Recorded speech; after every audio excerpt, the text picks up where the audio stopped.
The Silent Witness. Behind Morrison's Mercantile in Sweetwater, Wyoming territory, a woman knelt in frozen mud, her trembling hands sorting through potato peelings and moldy bread crusts. Two small children huddled against her worn skirts, their hollow eyes watching the alley entrance with animal wariness. They weren't begging. Beggars made noise, drew attention. They were ghosts, surviving on what the living discarded. Ethan Cole stood in the shadows, his scarred hands clenching and unclenching as he watched the town's silent cruelty. For 3 years, he'd kept his head down, his past buried, his ranch empty of everything but regret. Then he stepped forward, and everything changed. Welcome to a story about the moment mercy becomes defiance. If you're watching from anywhere in the world, drop your city in the comments below. I want to see how far this tale of justice and second chances travels. Now settle in, because what happens next in the Wyoming territory of 1878 will show you what one man's courage can cost and what it can save. The November wind cut through Sweetwater like a dull blade, slow and mean. Ethan Cole had come to town for fence wire and lamp oil, the kind of practical errands that filled the empty hours of a man who'd grown accustomed to silence. He'd tied his horse outside Morrison's and was halfway to the door when he heard it, or rather, didn't hear it. Most desperate people made noise. They pleaded, bargained, made themselves known. But the absence of sound pulled at something in Ethan's chest, some instinct he'd thought the war had killed. He turned toward the alley between the Mercantile and the livery stable. That's when he saw them. The woman was perhaps 30, though hardship had written years across her face that time hadn't yet claimed. Her dress had been mended so many times the original fabric was barely visible beneath the patches. She knelt in the mud beside a pile of refuse, her movements methodical, almost ritualistic, as she sorted through scraps with fingers that shook from cold or hunger or both. Two children pressed against her. A girl of maybe 8, rail-thin with eyes too old for her face. A boy younger, perhaps 5, who clutched a cornhusk doll with the fierce protectiveness of a child who owned nothing else. They were eating potato peelings, not quickly, not desperately, carefully, as if they'd learned to make even garbage last. Ethan's hand went to his hip, an old reflex, though he wore no sidearm these days. His scarred fingers, the right hand missing half the ring finger, the left bearing a twisted burn from shoulder to wrist, flexed against empty air. 3 years he'd lived outside Sweetwater, speaking to no one, asking nothing, offering less. 3 years of penance for things that still woke him gasping in the dark. He should walk away. That was the bargain he'd made with himself when he came to this territory. No connections, no complications, no more lives in his hands. The little boy looked up then, directly at Ethan. There was no plea in those eyes, no hope, just the flat acknowledgement of being seen, and the certain knowledge that being seen changed nothing. Ethan's boots were moving before he'd made the decision. "Ma'am." The woman's head snapped up, and for a moment pure terror flooded her face. She pushed the children behind her, her body becoming a shield even as her legs trembled with the effort of standing. "We're not causing trouble." Her voice was hoarse, barely above a whisper. "We'll move on. Please. We're not causing trouble." "I can see that." Ethan kept his distance, his voice deliberately soft. "Horses and frightened people. You approached both the same way, slow, steady, no sudden movements. When did you last eat? Real food, I mean, not scraps." The woman's throat worked. She didn't answer. 3 days. The little girl's voice was clear, matter of fact. "We had hardtack 3 days ago. A miner gave it to us before Mama said we had to leave the camp." "Lily, hush!" The woman's hand found the girl's shoulder, but there was no strength in the grip. Ethan studied them, the shadows beneath their eyes, the way they swayed slightly, even standing still, the boy's distended belly that spoke of prolonged hunger. His jaw tightened. "My ranch is 2 miles north of town. I've got stew on the stove that'll go to waste if someone doesn't eat it. Got a bunkhouse that's warmer than this alley." He paused, reading the fear and calculation in the woman's eyes. "No conditions, no obligations. Just food and shelter until you figure out your next move. We can't pay you." "Didn't ask you to." "I don't—" The woman's voice cracked. "I can't offer you anything." The implication hung in the cold air between them.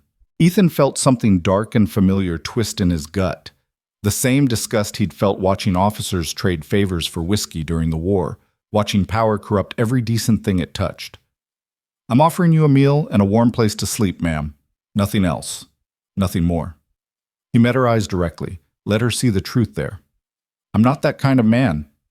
She studied him for a long moment, this stranger with the ruined hands and the careful distance, whose face bore its own map of suffering. Whatever she saw there must have spoken louder than words, because her shoulders sagged slightly, the rigid terror easing into exhausted resignation. "Why?" she whispered. "Because I can." Ethan turned toward his horse, and because no one's watching. The honesty of it seemed to decide her. She gathered the children close, and together they followed him out of the alley. Morrison's had customers, 3 townswomen in their Sunday dresses despite it being Thursday, a rancher arguing about the price of nails, 2 men playing checkers by the stove. Every conversation stopped when Ethan walked through with the woman and children in his wake. "Ethan Cole!" Morrison himself stepped forward, his florid face arranged in false concern. "Those aren't your people. You don't want to get involved." "I'm buying supplies, Walter, not asking permission. That woman's trouble. Her husband died owing debts all over this territory. Victor Crow's got legal claim to their—" "Victor Crow doesn't own people." Ethan's voice stayed level, but something in it made Morrison step back.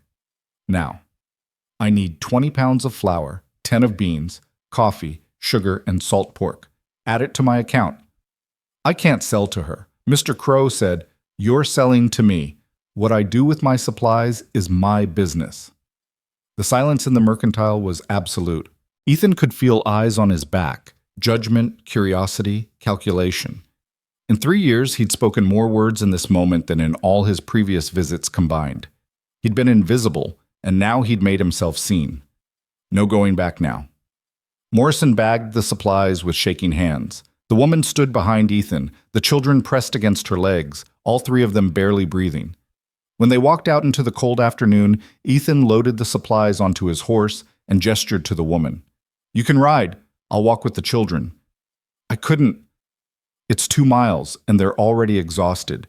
You're swaying on your feet."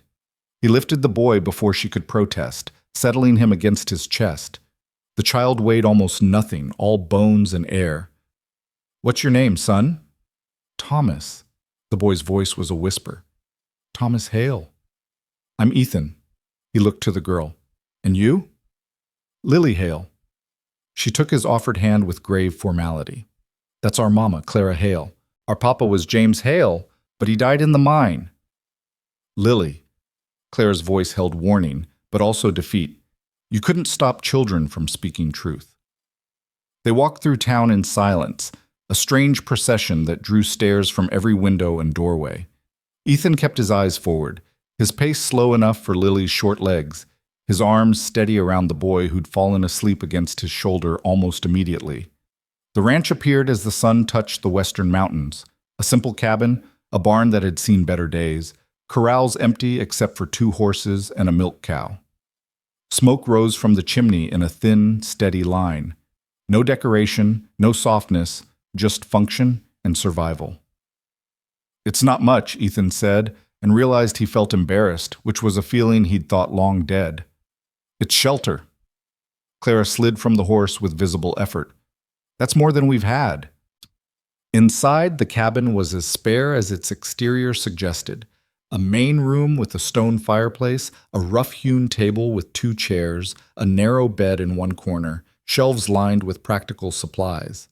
But it was clean, and the fire burned warm, and when Ethan ladled stew into bowls, the smell alone made Thomas whimper.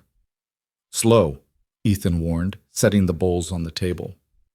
"Your stomachs aren't used to rich food. Take small bites. Wait between them." He'd seen what happened when starving soldiers gorged themselves. The memory of their suffering made his voice firm. Clara fed the children with shaking hands, tears streaming silently down her face as she watched them eat. She barely touched her own bowl, as if the act of feeding them was sustenance enough. "Eat," Ethan said quietly. "You're no good to them if you collapse." She obeyed mechanically, and Ethan turned away, busying himself with stoking the fire, giving them privacy for their tears and their relief. When he finally sat down with his own bowl, the children had finished and were leaning against their mother, their eyes already heavy. "The bunkhouse has 2 beds and a stove," Ethan said. "I'll get it warmed up. You'll sleep there tonight." "Where will you sleep?" "Here, like always." "We can't take your beds." "You're not. Those beds haven't been used in 3 years. Dust and mouse droppings don't need comfort."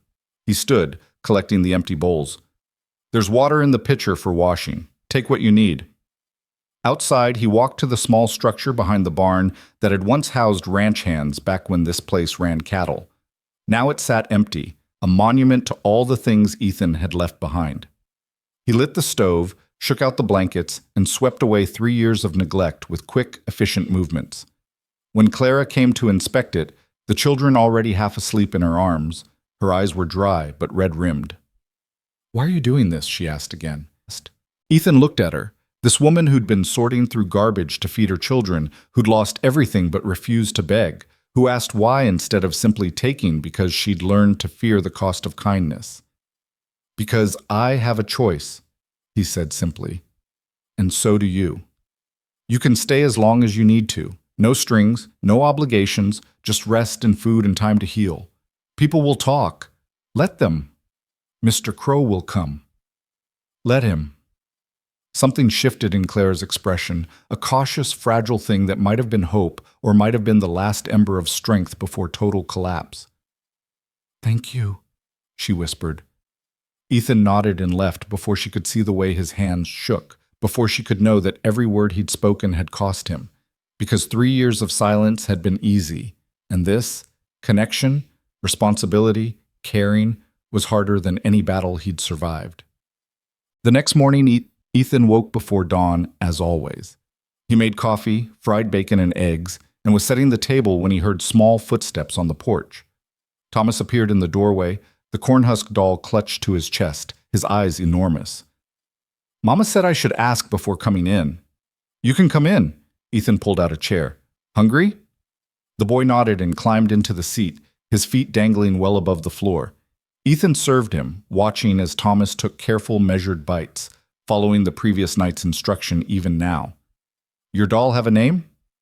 "Cornflower." Thomas touched the doll's head gently. "Papa made her, before the mountain fell down." Ethan's chest tightened. "Your papa sounds like he was a good man." "Mama cries when we talk about him." Thomas spoke with the blunt honesty of children. "So we try not to, but I don't want to forget." "Then don't. Remember him. Talk about him. The people we lose deserve to be remembered." Thomas considered this, his small face serious. Then he held out the doll. "Do you want to hold Cornflower?" It was offered with the gravity of a sacred trust. Ethan took the doll carefully, noting the neat stitches, the careful construction.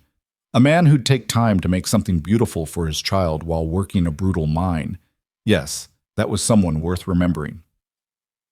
"Your papa had skilled hands," Ethan said, returning the doll. "That's fine work." Clara appeared in the doorway then, Lily behind her, and the fear that flashed across her face when she saw Thomas sitting with Ethan made his stomach turn.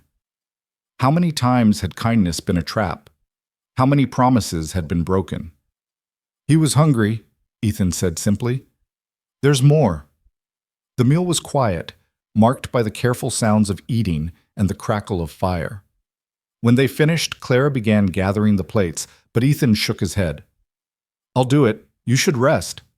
"I can't just sit idle." "We should earn our keep. You're healing. That's work enough." Ethan's voice was firm, but not unkind.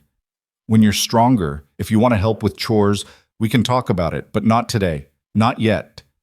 He could see her struggle, pride warring with exhaustion, the need to prove worth against the desperate relief of being allowed to simply stop.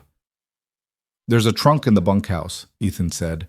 "It has clothes He paused, the words catching. "Clothes that might fit you and Lily. Take what you need, burn what doesn't fit." "Whose clothes?" Clara asked quietly. "Doesn't matter, they're just taking up space now." But it did matter, and they both knew it. The careful way he didn't say, "my wife," didn't say, "my daughter," spoke volumes about the grief he carried. Clara nodded slowly, understanding passing between them. Two people who'd lost everything, standing in the wreckage, trying to figure out how to keep breathing. The days fell into rhythm. Ethan worked his land, mending fences, tending his small herd, splitting wood for winter. Clara slowly regained strength, and with it, the ability to move without pain, to think beyond simple survival. The children explored the ranch with careful wonder, as if afraid too much joy might shatter this fragile safety. A week passed, then two. Ethan found himself listening for their voices. Thomas's questions, Lily's serious observations, Clara's quiet humming as she mended clothes or prepared meals she insisted on making despite his protests. The cabin, so long silent, carried the sound of life again, and Ethan discovered that the ache it caused wasn't entirely pain. Sometimes it was almost like hope. But hope in Wyoming Territory, 1878, was a dangerous thing, especially when powerful men had decided you'd taken something that belonged to them.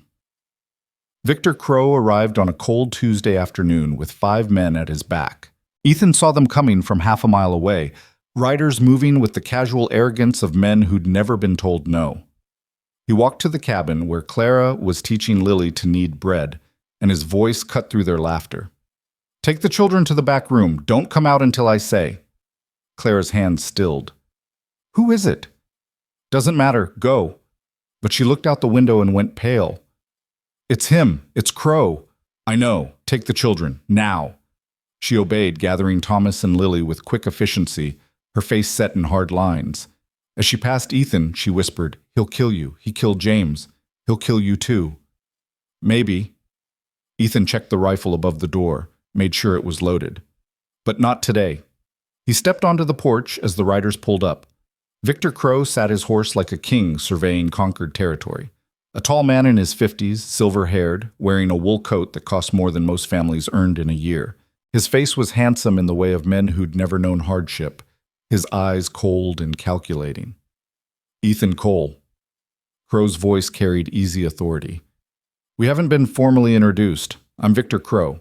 I own the Crow Mining Consortium, most of the land between here and Laramie, and a few other enterprises you don't need to know about." "I know who you are." Ethan stayed on the porch, his hand resting casual-like on the post, close to the rifle leaning just inside the door. "Then, you know I don't appreciate people taking my property." "I don't have any property of yours." "The woman, the children, they belong to me." The words hung in the air like poison. Around them, Crow's men shifted in their saddles, hired guns, every one of them, with dead eyes and quick hands. "People don't belong to other people," Ethan said softly. "War settled that question." "The war settled that question for slaves," Crow corrected, his smile never reaching his eyes. "But debts are different. James Hale died owing me $300 in company scrip. His widow and children are collateral on that debt. Company scrip isn't legal tender. You can't collect real debt with fake money. I can collect however I see fit, and right now I see fit to take back what's mine." Crow gestured to his men. "Bring them out." The men started to dismount. Ethan's hand closed around the rifle. "Take one more step toward my door and I'll put a bullet through the first man who tries." The men froze. Crow's expression didn't change, but something flickered behind his eyes, surprise, maybe, or calculation. "You're willing to die for a woman who isn't yours? For children who aren't yours?" "I'm willing to die defending my property from trespassers." Ethan raised the rifle slightly. "And you're trespassing. This is my land. They're my guests. You have no legal claim here." "I have the only claim that matters: power, money, influence." Crow leaned forward in his saddle. "You're nobody, Cole, a squatter on a failed ranch, hiding from whatever shame drove you here. You think you can stand against me?" "I think I can shoot 5 men before they reach my door. I think that rifle shot will carry to the Johnson place, and they'll come running. I think the sheriff will have questions about why Victor Crow and his hired killers came to murder a man on his own property." Ethan's voice stayed level, almost conversational. "I think you're used to people being afraid of you, but fear only works when there's something left to lose." The truth of it settled over the yard like snow. Ethan had nothing, no family, no future, no reason to back down. He was the most dangerous kind of man, one with nothing to protect except the choice he'd made. Crow studied him for a long moment, then smiled, a cold, calculating expression. "You're right. Today's not the day for this." He gathered his reins. "But understand something, Cole. Those people are mine. The debt is real, and the law in this territory answers to me. You're just delaying the inevitable." "Maybe. But every day they're here is a day they're not with you. I'll take that." Crow turned his horse. Before riding away, he looked back. "You know what happened to James Hale? He thought he could stand against me too. They found him crushed under 2 tons of rock in a tunnel that mysteriously collapsed just after he made noise about finding a silver vein." He paused. "Accidents happen in mining country, Cole. They happen on ranches too." The threat was explicit, undeniable. Ethan met it with steady eyes. "Come back here again, and we'll see whose accident happens first." They rode away in a cloud of dust and suppressed violence. Ethan stood on the porch until they disappeared over the ridge, his hands white-knuckled on the rifle, his heart hammering against his ribs. When he finally turned back to the cabin, Clara stood in the doorway. She'd heard everything. "He'll come back," she said, "and next time he'll bring more men, or the sheriff, or he'll wait until you're gone, and—" "I know. Then why?" Her voice broke. "Why make yourself a target? We'll leave. Tonight. We'll disappear. You don't have to—" "Yes, I do." Ethan set the rifle back above the door. 3 years I've lived here telling myself I earned my isolation, that I deserved this emptiness, that the best thing I could do was stay away from people because everyone I ever cared about ended up dead. He looked at her, this woman who'd lost everything but still fought to protect her children, and felt something crack open in his chest. "But you and your children were eating garbage, and the whole town just walked by. And I realized that silence isn't penance. It's just another way of letting evil win." Tears streamed down Clara's face. "He killed my husband. He'll kill you too." "Maybe. But at least I'll die knowing I made a choice. That I stood up when it mattered." Ethan's voice gentled. "You don't owe me anything, Clara. If you want to leave, I understand. I'll give you supplies, money for a stage to Denver or California, or wherever you want to go. But if you stay, I promise you this. As long as I'm breathing, Victor Crow doesn't touch you or those children."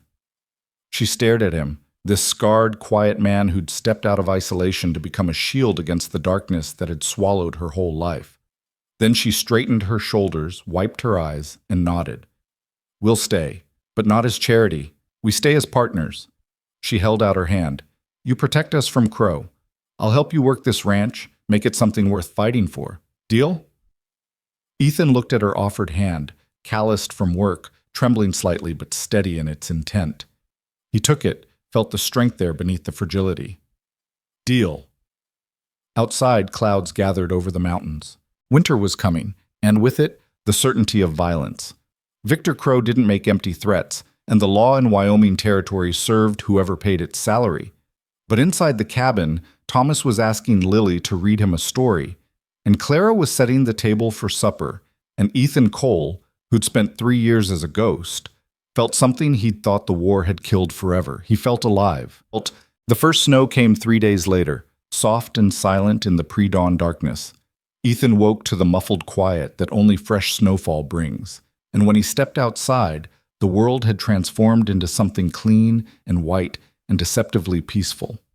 His breath clouded in the frozen air as he made his way to the barn, his boots leaving the first tracks across virgin snow. Clara was already there, milking the cow with practiced hands. She'd wrapped herself in one of the coats from the trunk, his wife's coat, though neither of them spoke of it, and her fingers moved with the kind of efficiency that came from years of farm work. "You're up early," Ethan said, reaching for the pitchfork to muck out the stalls. "Couldn't sleep." Clara's voice was steady, but he could hear the tension beneath it. "Every sound makes me think it's them coming back. They won't come in snow. Too easy to track, too hard to explain if something goes wrong." Ethan spread fresh hay with economical movements. "Crow's smart. He'll wait for better conditions." "That doesn't make me feel better." "Wasn't trying to make you feel better, just telling you the truth." He paused, leaning on the pitchfork. "Truth is all we've got right now." Clara finished milking and stood, carrying the pail with both hands. In the dim light filtering through the barn's cracks, Her face looked carved from the same pale stone as the snow outside. Thomas asked me last night if we were safe here. I didn't know what to tell him. What did you say? I said we were safer than we've been in a long time. She met his eyes. Was I lying? Ethan considered the question with the gravity it deserved. Outside, the wind picked up, rattling the barn door. No, you weren't lying, but safe is relative. We're safer than you were eating scraps in an alley. We're not as safe as we'd be if Crow didn't exist. Somewhere in between is where we live now. That's a hard place to raise children. Every place is hard to raise children when powerful men decide they own the world. Ethan took the milk pail from her. But at least here, they've got warm beds and full bellies while we figure out what comes next. They walked back to the cabin together, their footprints parallel in the snow. Inside, the children still slept, curled together under quilts in the small room that had become theirs. Clara moved to start breakfast, but Ethan shook his head. Sit. I'll do it. You've been running yourself ragged. I need to stay busy. When I stop moving, I start thinking, and when I start thinking, her voice caught. You remember. Ethan set the pail on the counter and reached for the coffee. I know. I spent 3 years staying busy for the same reason. What made you stop? The question hung between them, weighted with more than curiosity. Ethan poured water into the pot, measured coffee with careful precision, and finally answered. I didn't stop. You just gave me something worth being busy for besides running from ghosts. Claire's breath hitched, but before she could respond, Lily appeared in the doorway, her hair tangled from sleep, cornflower clutched in one hand. It snowed, the girl announced with wonder. It did. Ethan gestured to the window. Want to see? Lily pressed her face against the glass, her breath fogging the pain. Papa used to say snow was the earth putting on its Sunday dress. Your papa was a poet. Ethan cracked eggs into a pan, the sizzle filling the warm kitchen. He was a miner, Lily corrected seriously, but he said pretty things sometimes.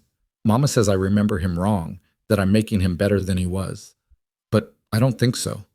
I think he was just good. Clara turned away, her shoulders tight, and Ethan understood. Grief was a strange thing. It made you question your own memories. Wonder if the dead had been as wonderful as you remembered, or if loss had painted them in colors too bright to be real. I think, Ethan said carefully, that people can be both good and flawed at the same time.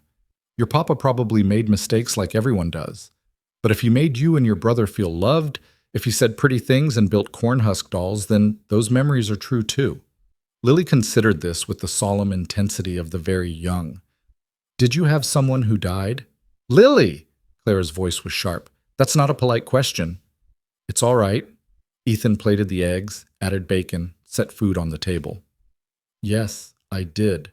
My wife and daughter. Cholera took them while I was away during the war. Did you get to say goodbye? No. We didn't either. They wouldn't let Mama see Papa after the mountain fell. They said he was too broken. Lily climbed into her chair, accepting the fork Clara handed her. Do you think they're together now? All the people who died? Ethan thought about meaningless platitudes, about the easy lies adults told children to soften the edges of death. But he'd promised himself truth, and Lily deserved better than comfort wrapped in deception. I don't know. I'd like to think so. But whether they are or aren't, the love you carry for them is real. That doesn't die. Lily nodded, satisfied, and began eating. Thomas emerged moments later, drawn by the smell of food, and breakfast became a quieter affair punctuated by the small sounds of family, requests for salt, murmured thanks, the clink of forks on plates.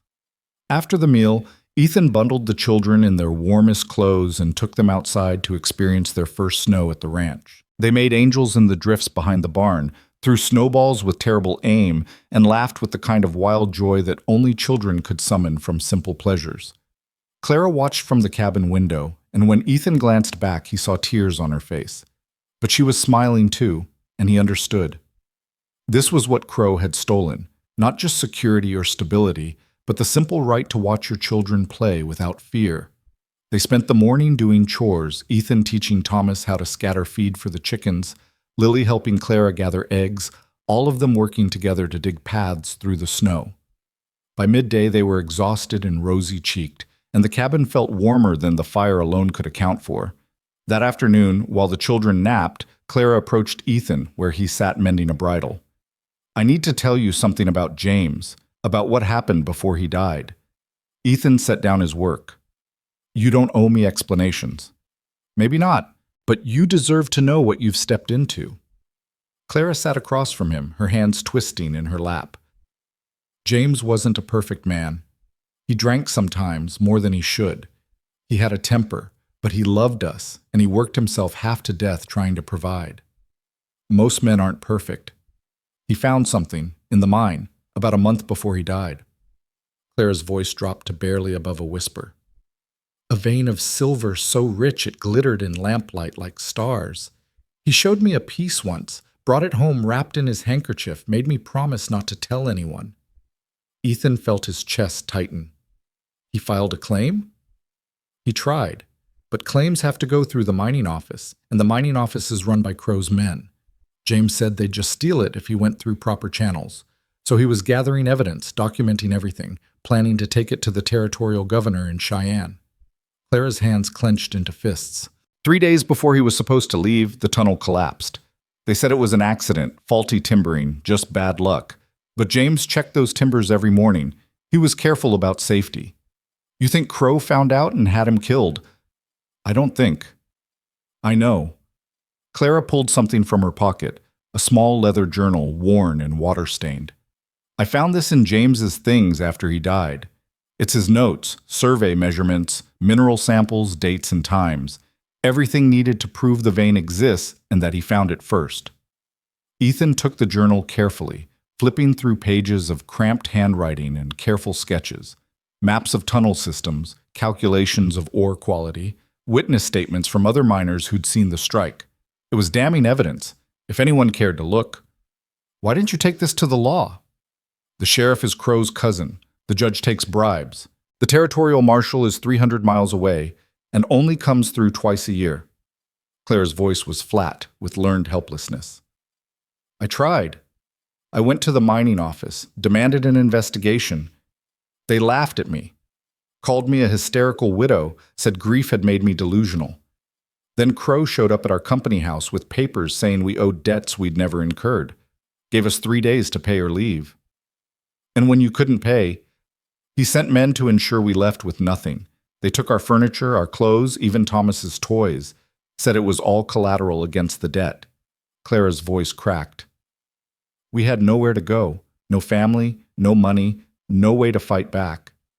So we ran, lived in mining camps, slept in alleys, ate whatever we could find. I kept the journal hidden in my dress, thinking someday I'd find someone who'd listen, but nobody listens to desperate women with wild accusations." Ethan studied the journal, his mind working through the implications. This wasn't just about protecting Clara and her children anymore. This was about murder, theft, corruption. This was about a powerful man who'd killed to steal another man's discovery and would kill again to keep it hidden. We need to get this to someone who matters, someone outside Crow's reach. There is no one outside his reach, not in this territory. Then we go beyond the territory, Denver, maybe even Washington. Ethan closed the journal, handed it back. But first we need proof beyond just James's notes. We need evidence that links Crow directly to the murder and the theft. How? We can't even get near the mine without Crow's men stopping us. No, but information moves, miners talk. Someone knows something. Someone always knows something. Ethan stood, pacing the small room. The men who worked with James, the ones who might have seen or heard things before the collapse. Do you know any of them? Some, but they're all still working for Crow. They won't risk their jobs, their lives, to help a dead man's widow. Maybe not for a widow, but for cash? Ethan went to a loose board in the floor, pried it up, and pulled out a metal box. Inside were gold coins, carefully saved. "I've got $300 here, money I've been saving for—" He stopped, the words catching. For what? For a future that didn't exist anymore? Doesn't matter. We use it to buy information. Someone will talk if the price is right. Clara stared at the money, then at him. "You'd spend your savings on this? On us?" "I'd spend it on justice. There's a difference." Justice doesn't feed you through winter. Justice doesn't rebuild a life. No, Ethan agreed, but living without it eats you alive from the inside. I watched good men die for nothing during the war, watched officers pocket money meant for supplies while soldiers starved. I swore if I ever had a choice to stand against that kind of corruption again, I'd take it. He met her eyes. This is that choice. Claire's throat worked. When she spoke, her voice was rough with emotion. James used to say that most people are cowards, that they see wrong and look away because fighting costs too much. He said it didn't make them evil, just human. She took a shaking breath. But you're not looking away, even though it could cost you everything. Maybe I'm just tired of being a coward. You're not. I am. Was. Ethan sat down again, suddenly exhausted. I came here to hide, to live quiet and small, because I couldn't bear the weight of caring about anything. Your family was eating garbage, and I almost walked away. Almost decided it wasn't my problem. His scarred hands clenched. The only brave thing I've done in 3 years was deciding not to. Claire reached across the table and covered his damaged hand with hers. The touch was gentle, careful of the scars, but firm. Sometimes the bravest thing is just showing up. You showed up, Ethan. That matters. They sat like that for a moment, two broken people holding on to each other's wreckage, trying to build something from the ruins. Then Thomas called from the other room, asking for water, and the spell broke.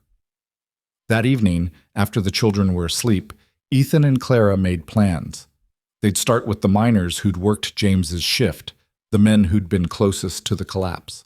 Ethan would go into town, careful and casual, buying drinks and asking questions that seemed innocent but weren't.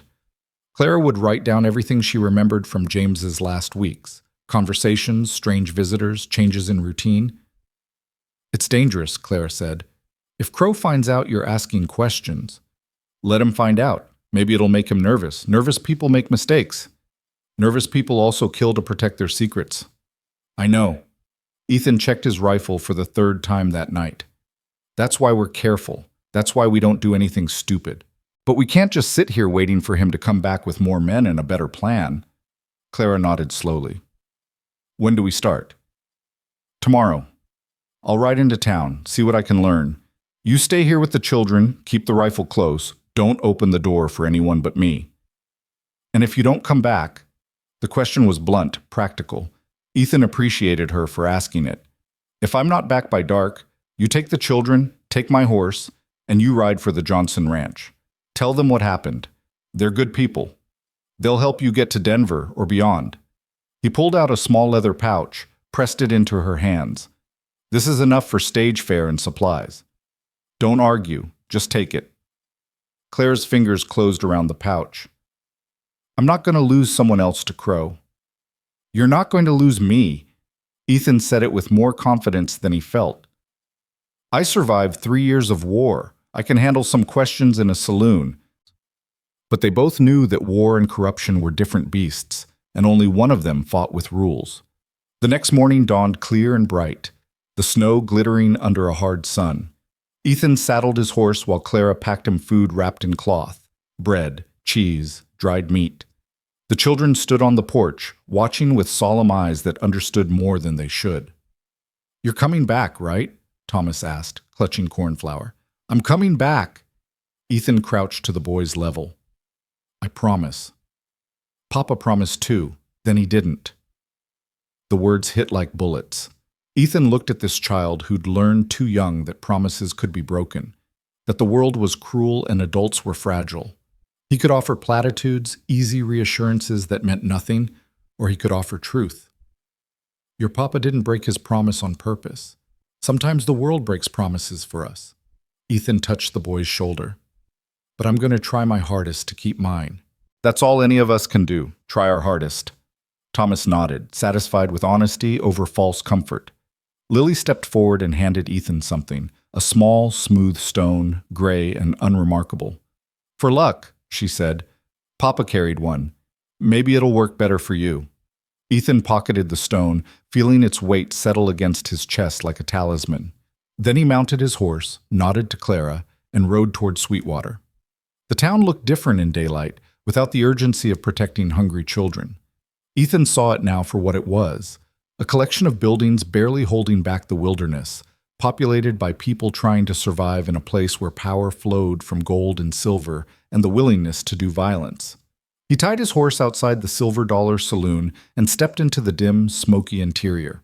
A dozen men occupied the space, some playing cards, others drinking alone, all of them with the worn look of men who work dangerous jobs for poor pay. Ethan ordered whiskey and carried it to a corner table, settling in to watch and listen. Patience was a hunter's virtue, and he'd learned it well during the war. You didn't rush information. You let it come to you. After an hour, a man approached, middle-aged, missing 2 fingers on his left hand, with the gray pallor of someone who spent too much time underground. "You're the one who took in Clara Hale," the man said without preamble. "I am." "That's either brave or stupid. Crow doesn't forget people who cross him." "So I've heard." Ethan gestured to the empty chair. "You worked with James?" The man hesitated, then sat. "Might have. Might not have. Depends on who's asking and why." Ethan pushed a gold coin across the table. "Someone who wants to know what really happened in that tunnel." The coin disappeared into the man's pocket with practiced speed.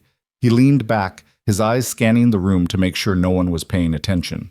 When he spoke, his voice was barely above a whisper. "Name's Patterson. I was working the shift before the collapse, helping James shore up timbers in the new tunnel." He paused, took a long drink. He was excited that week, kept talking about how things were going to change, how he'd finally be able to give his family a real life. Showed me a piece of ore that was nearly pure silver. Said he'd found a vein that would make him rich. Did he file a claim? Tried. But Turner at the mining office, he's Crow's man through and through. James said Turner told him the vein was on company land, that any discovery belonged to Crow Consortium. Patterson's jaw tightened. James said that was a lie, that he'd checked the surveys 3 times. The vein was on unclaimed territory, and he had the documents to prove it. What happened next? James said he was taking everything to Cheyenne, going straight to the territorial office. He was supposed to leave on a Wednesday. Patterson met Ethan's eyes. On Tuesday, the tunnel collapsed, took out the whole section where James had been working. 20 tons of rock came down like someone had triggered it, deliberate. You think it was sabotage? I don't think, I know. Those timbers were solid. I checked them myself that morning. Someone weakened them after the shift change, then triggered the collapse when James went back in alone to get his survey equipment. Patterson's voice went rough. They left him down there for 6 hours before they started digging. By the time they pulled him out, wasn't enough left to fill a coffin properly. Ethan felt rage settle cold and heavy in his chest. You tell anyone this? Who would I tell? Sheriff's Crow's cousin. Judge takes bribes. And I've got a wife and 3 kids who need me to keep working. Patterson stood abruptly. I've said too much already. You seem like a decent man, Cole, so I'll give you some advice. Take that woman and her children and run. Get as far from Sweetwater as you can. Crow's already killed 1 man over that silver. He won't hesitate to kill another. I appreciate the warning, but you're not going to take it. Patterson shook his head. Then you're a fool. A brave fool, maybe, but still a fool. He walked away, leaving Ethan alone with his whiskey and the cold certainty that Clara had been right. Crow had murdered James Hale in cold blood, and he'd do it again without losing a moment's sleep. Ethan spent 2 more hours in the saloon, buying drinks and collecting fragments of information. 2 more men confirmed Patterson's story with variations. A young miner named Davies admitted he'd seen Crow's foreman near the tunnel hours before the collapse. An old-timer named Hutchins said everyone knew the tunnel had been sabotaged, but knowing and proving were different things, and dead men couldn't testify. By the time Ethan left, he had a picture of systematic corruption, Crow using his position to steal claims, eliminate rivals, and terrorize anyone who challenged his control. The law looked the other way because Crow paid them to. The miners kept quiet because they needed work, and people like James Hale died because they believed justice existed. Ethan rode home as the sun touched the mountains, his mind working through possibilities and dangers. They had testimony now, multiple witnesses who could confirm sabotage. But witnesses could be bought or intimidated, and without physical evidence linking Crow to the murder, any case would collapse under the weight of his money and influence. They needed more. They needed something undeniable. Clara met him at the door, relief flooding her face when she saw him unharmed. The children rushed to hug him, and Ethan found himself surrounded by warmth and worry and the strange comfort of being missed. "Did you learn anything?" Clara asked once the children were occupied with their supper. "Enough to confirm what you suspected, not enough to prove it in court." Ethan recounted the conversations, watching Clara's face harden with each detail. When he finished, she was quiet for a long time. "So we can't touch him through the law?" "Not yet, but there's another way." Ethan pulled out the journal again. James documented the vein's location. If we could get to it, extract samples, prove the silver exists where he said it does, we'd have evidence that Crow killed him to steal the claim. The mine's guarded. You'd never get past Crow's men. Not during the day. But at night? Mines don't stop running just because the sun goes down. There's always a skeleton crew, always blind spots. Ethan met her eyes. "I can get in. I've done harder things." "You could die doing this." "I could, but doing nothing guarantees Crow wins. I'm not willing to accept that." He reached across the table, took her hand. "I'm not asking your permission, but I'm asking if you can live with the risk." Clara looked at their joined hands, his scarred and rough, hers worn from work and worry. Then she looked at her children, laughing together over their meal, safe and warm for the first time in months. When she spoke, her voice was steel. "James died trying to fight back. I won't dishonor that by running now." She squeezed Ethan's hand. "We do this. Together. Whatever it takes." Outside, the wind picked up, carrying the promise of more snow.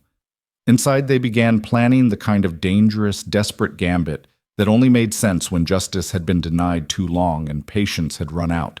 They waited 3 days, watching the mine from a distance, learning the rhythms of shift changes and guard rotations. Ethan rode out each morning under the pretense of checking his fence lines, but his real destination was the ridge overlooking Crow's operation. Through a battered spyglass he'd kept from the war, he mapped every movement, every pattern, every weakness in the security that wrapped around the mountain like iron chains. Clara spent those days preparing.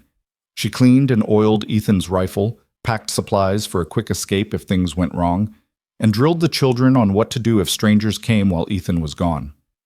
Lily listened with grave attention, but Thomas grew quieter with each passing hour, his small face pinched with worry that no 5-year-old should carry. On the third night, as Ethan checked his gear one final time, Thomas appeared in the doorway of the main room, cornflower clutched tight against his chest. "You're going to the mountain," the boy said. Not a question. Ethan crouched down, meeting Thomas at eye level. "I am. That's where Papa died." "I know." Thomas's lower lip trembled. "What if the mountain falls on you, too?" Clara moved to intervene, but Ethan held up a hand, keeping his eyes on the boy. This fear deserved honesty, not deflection. "I'm going to be very careful. I know which tunnels are dangerous, and I'm not going deep like your papa did, just far enough to prove what he found." Ethan touched the boy's shoulder gently. "But you're right to be scared. It is dangerous. And if something happens to me, your mama knows what to do. She'll keep you safe. I don't want you to go." Thomas's voice broke. "I don't want another papa to not come home." The words hit Ethan square in the chest. He wasn't this child's father, had no right to that title. But in the economy of a young heart that had lost too much, he'd somehow become something close. The weight of that responsibility settled over him like a physical thing. "Come here," Ethan said softly, and Thomas fell into his arms, small body shaking with silent sobs. Ethan held him, this child who'd learned that the world took people away without warning, and made a promise he had no business making. "I'm coming back. You hear me? I'm coming back." Over Thomas's head, he met Clara's eyes. She was crying too, tears streaming silently down her face as she watched them. Lily stood beside her mother, one hand gripping Clara's skirt, her expression far too knowing for a child of 8. When Thomas finally pulled away, Ethan reached into his pocket and pulled out the smooth gray stone Lily had given him for luck. He pressed it into Thomas's palm. "You hold on to this for me. Keep it safe until I get back, and then you can give it back to me. Deal?" Thomas nodded, his fingers closing around the stone like a lifeline. "Deal." Ethan stood, shouldering his pack. Clara walked him to the door, and on the threshold she caught his arm. "If you don't come back, I will. But if you don't, I need you to know—" She stopped, struggling with words. James was a good man, but he was never careful. He charged into things without thinking about consequences. "You're different. You think. You plan. You make me believe we might actually survive this." Her voice dropped to barely a whisper. "Thank you for giving us that." Ethan wanted to say something profound, something that would capture the strange alchemy of these past weeks, how three strangers had become something like family, how protecting them had given him a reason to stop hiding from life. But words felt inadequate, so he simply nodded and stepped into the cold night. The ride to the mine took 2 hours through darkness so complete it felt like moving through ink. Ethan let his horse pick the path, trusting the animal's instincts more than his own limited vision. Above, stars wheeled in their ancient patterns, indifferent to the small dramas of men fighting over silver and justice and survival. He left his horse tied in a grove of pine a quarter-mile from the mine entrance and continued on foot. The settlement that had grown up around Crow's operation sprawled across the mountainside. Company housing for workers, a mess hall, supply sheds, and the mine office where fortunes were made on paper while men died in the dark. Lamplight glowed in a few windows, but most structures sat dark and silent. Ethan moved like smoke, using every scrap of cover, every shadow. The war had taught him how to be invisible when visibility meant death. And those lessons came back now, with the muscle memory of survival. He skirted the main buildings, heading for the older tunnel entrances. The ones that predated Crow's expansion, half collapsed and officially abandoned, but still accessible to someone willing to risk unstable ground. The tunnel mouth gaped like a wound in the mountain's face, timber supports sagging under decades of pressure. Ethan lit his lamp, adjusted the flame to minimal light, and stepped into the earth. The temperature dropped immediately, cold seeping through his coat like water. The tunnel stretched ahead, narrow and claustrophobic, reinforced with timbers that groaned under the mountain's weight. Water dripped somewhere in the darkness, a steady rhythm that sounded too much like a clock counting down. Ethan consulted James's journal, comparing the dead man's careful maps to the reality of rock and timber around him. The vein should be in the eastern branch, approximately 300 yards in, accessible through a connection to the newer tunnels. He moved carefully, testing each step, listening for the subtle sounds that meant imminent collapse, the crack of stressed timber, the whisper of shifting stone. 20 minutes in, he heard voices. Ethan doused his lamp and pressed against the tunnel wall, controlling his breathing, making himself part of the darkness. 2 men passed within 10 feet of his position, their own lamps casting wild shadows that danced across rough stone. "Told Crow we should seal this section completely," one man was saying. "Too dangerous to leave open. And I told him it's useful for moving equipment without being seen from the main shaft. You want to explain to him why you're questioning his orders?" The second voice was harsh, impatient. "Just saying, that Hale fellow died right around here. Bad luck keeping it open." Hale died because he stuck his nose where it didn't belong. Wasn't luck, wasn't an accident, was a lesson. The man spat. "Now shut up and help me check these support timbers. Foreman wants them reinforced before the next extraction." They moved past, their conversation fading into echoes and silence.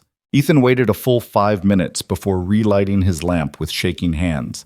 The casual confirmation of murder, spoken like discussing the weather, made his blood run cold. These men knew. They'd probably helped, and they lived with it because Crow paid well enough to make conscience a luxury they couldn't afford. He pushed deeper into the mountain, following James's maps through twisting passages that branched and reconnected like veins in a body. Twice more he had to hide from passing workers. Once he stumbled over loose rock and nearly lost his footing on a slope that dropped into darkness so complete his lamp couldn't find the bottom. But finally, in a cramped chamber barely tall enough to stand upright, he found it. The silver vein ran through the rock like a frozen river, catching lamplight and throwing it back in fractured brilliance. Even Ethan, who knew nothing about mining, could see the richness of it, the near pure concentration of ore that meant wealth beyond imagining for whoever controlled the claim. James Hale had died for this, had been crushed under tons of rock so that Victor Crow could steal what he discovered. The injustice of it settled in Ethan's chest like a stone. He pulled out the chisel and hammer he'd brought, working quickly to extract samples from multiple points along the vein. The sound of metal on rock seemed impossibly loud in the confined space, each strike echoing through the tunnels like a bell announcing his presence. But he needed enough evidence to be undeniable. Chunks of ore that could be assayed independently, proven to match James's survey notes, demonstrated beyond doubt that the vein existed exactly where the dead man had claimed. He was prying loose the fourth sample when he heard it. Footsteps approaching, multiple sets, moving with purpose rather than patrol randomness. Check every branch. Someone's been in here tonight. Crow's voice, unmistakable in its cold authority. Ethan's heart kicked into overdrive. He doused the lamp, stuffed the ore samples into his pack, and moved as quietly as possible toward the rear of the chamber. There had to be another way out. James's maps showed multiple connecting passages, though some were marked as unstable. Light appeared in the main tunnel, growing brighter. Shadows stretched and twisted as men approached. The timbers here were disturbed recently, another voice said. Someone's definitely been through. Find them, Crow's tone allowed for no failure. If it's Cole, I want him alive. We're going to have a conversation about the cost of interference before I let him join Hale in the ground. Ethan felt along the wall, searching desperately for the secondary passage marked in James's journal. His fingers found a gap, a narrow opening partially concealed by a fallen beam. He squeezed through, scraping skin against rough stone, just as lamplight flooded the chamber he'd abandoned. Fresh tool marks on the vein, someone shouted. He took samples. Then he's still down here, spread out, cut off the exits. No one leaves this mountain tonight. Ethan ran, as much as one could run in a tunnel barely wide enough for shoulders, his extinguished lamp swinging from his belt, his pack heavy with stolen evidence. He moved by touch and memory, following the map he'd memorized, knowing that one wrong turn meant dead ending in a collapse or stumbling into Crow's men. Behind him, shouts echoed through the darkness. Men were entering multiple tunnel branches, coordinating their search with the efficiency of those who knew every inch of the mine. Ethan had minutes at best before they cut off his escape routes. He burst into a larger passage and risked relighting his lamp. The brief flare of illumination showed him a junction, 3 possible paths, all descending deeper into the mountain. James's map indicated the leftmost tunnel connected eventually to an old ventilation shaft, long since abandoned but potentially climbable. Ethan took it, moving as fast as he dared over uneven ground. The tunnel narrowed again, forcing him to his hands and knees in places, the roof so low it scraped his back. Claustrophobia clawed at his throat, memories of being trapped in collapsed trenches during the war threatening to overwhelm him. He forced the panic down, focused on moving forward, on the promise he'd made to Thomas, on Clara's face when he'd left. He would not die in this mountain. The tunnel opened into a vertical shaft, perhaps 20 feet across, with rusted iron rungs hammered into the stone wall. Above, impossibly far away, a circle of starlight marked the surface. Below, darkness so absolute it seemed solid. Ethan grabbed the first rung and pulled himself up. The metal shrieked under his weight, rust flaking away in red-brown clouds. He climbed steadily, testing each rung before trusting it, knowing that one failure meant a fall that would kill him as surely as Crow's bullets. His pack weighed him down, the ore samples pressing against his spine, but he didn't dare leave them behind. They were worth more than his life. They were justice for a dead man and hope for the living. Halfway up, he heard voices below. Lamplight flooded the base of the shaft. There, in the ventilation shaft. Shoot him! Gunfire erupted, bullets sparking off stone, the reports deafening in the enclosed space. Ethan climbed faster, ignoring the screaming protest of his muscles, feeling old iron tear free under his hands. A rung gave way completely, and he hung by one arm for a terrible moment, legs swinging over emptiness, before finding purchase on the next hold. More shots. One passed so close, he felt the air displacement against his cheek. Another punched through his pack, the impact nearly tearing him from the wall. Then he was at the top, hauling himself over the rim of the shaft, collapsing onto frozen ground under a sky full of stars. His lungs burned, his hands were torn and bleeding, but he was alive. He didn't let himself rest. Ethan scrambled to his feet and ran, putting distance between himself and the shaft, before Crow's men could climb up or circle around through the main entrance. He crashed through brush, stumbled over rocks, his breath coming in ragged gasps that tore at his throat. When he finally reached his horse, his legs nearly gave out. He tied the pack to the saddle with shaking hands and mounted, turning the animal toward home. Behind him, shouts echoed across the mountainside as Crow's men emerged from various tunnel entrances, coordinating a pursuit that would come too late. But they knew who he was now, knew what he'd taken. The fragile peace of the last weeks had shattered, and war was coming. Ethan rode through the darkness at a pace that risked his horse's legs and his own neck, but speed mattered more than caution now. He had the evidence, but Crow wouldn't wait for legal proceedings to play out. He'd come with everything he had, and he'd come soon. Dawn was breaking over the mountains when Ethan's ranch came into view. Clara stood on the porch, rifle in hand, her face going slack with relief when she recognized his silhouette. By the time he dismounted, she was running toward him, and then she was in his arms, shaking with reaction. "I heard gunshots echoing across the valley," she gasped. "I thought, I'm here. I'm alive." Ethan held her tight, feeling her heart hammering against his chest. "And I got what we needed." They went inside together. The children were still asleep, exhausted from a night of worry. Ethan spread the ore samples across the table, their silver content unmistakable even to untrained eyes. Clara touched one piece with trembling fingers. "This is what James died for." "This is what we prove Crow murdered him for," Ethan corrected. "This and the testimony we've gathered. Together, it's enough to take to the territorial marshal, enough to demand a real investigation. Crow won't let us get that far." "I know, which is why we don't wait for him to come to us." Ethan pulled out James's journal, flipping to a page he'd marked. "Your husband documented everything, including the names of other miners Crow has cheated and threatened over the years. 12 men, all with grievances, all afraid to speak out. But if we could gather them, present a united front with evidence. They won't do it. They have families, jobs. Crow owns their lives. Maybe, but we have to try." Ethan met her eyes. "Because if we run now, he wins.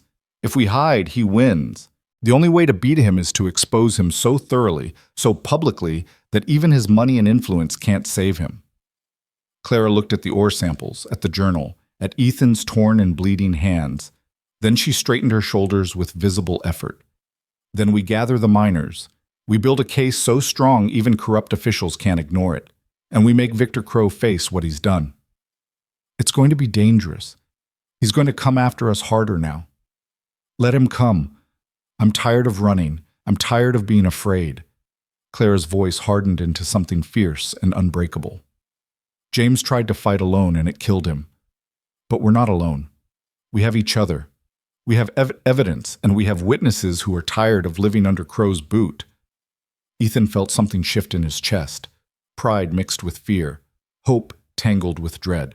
This woman who'd been eating garbage 3 weeks ago was standing before him now like a sword that had been tempered in fire, ready to cut through corruption and lies.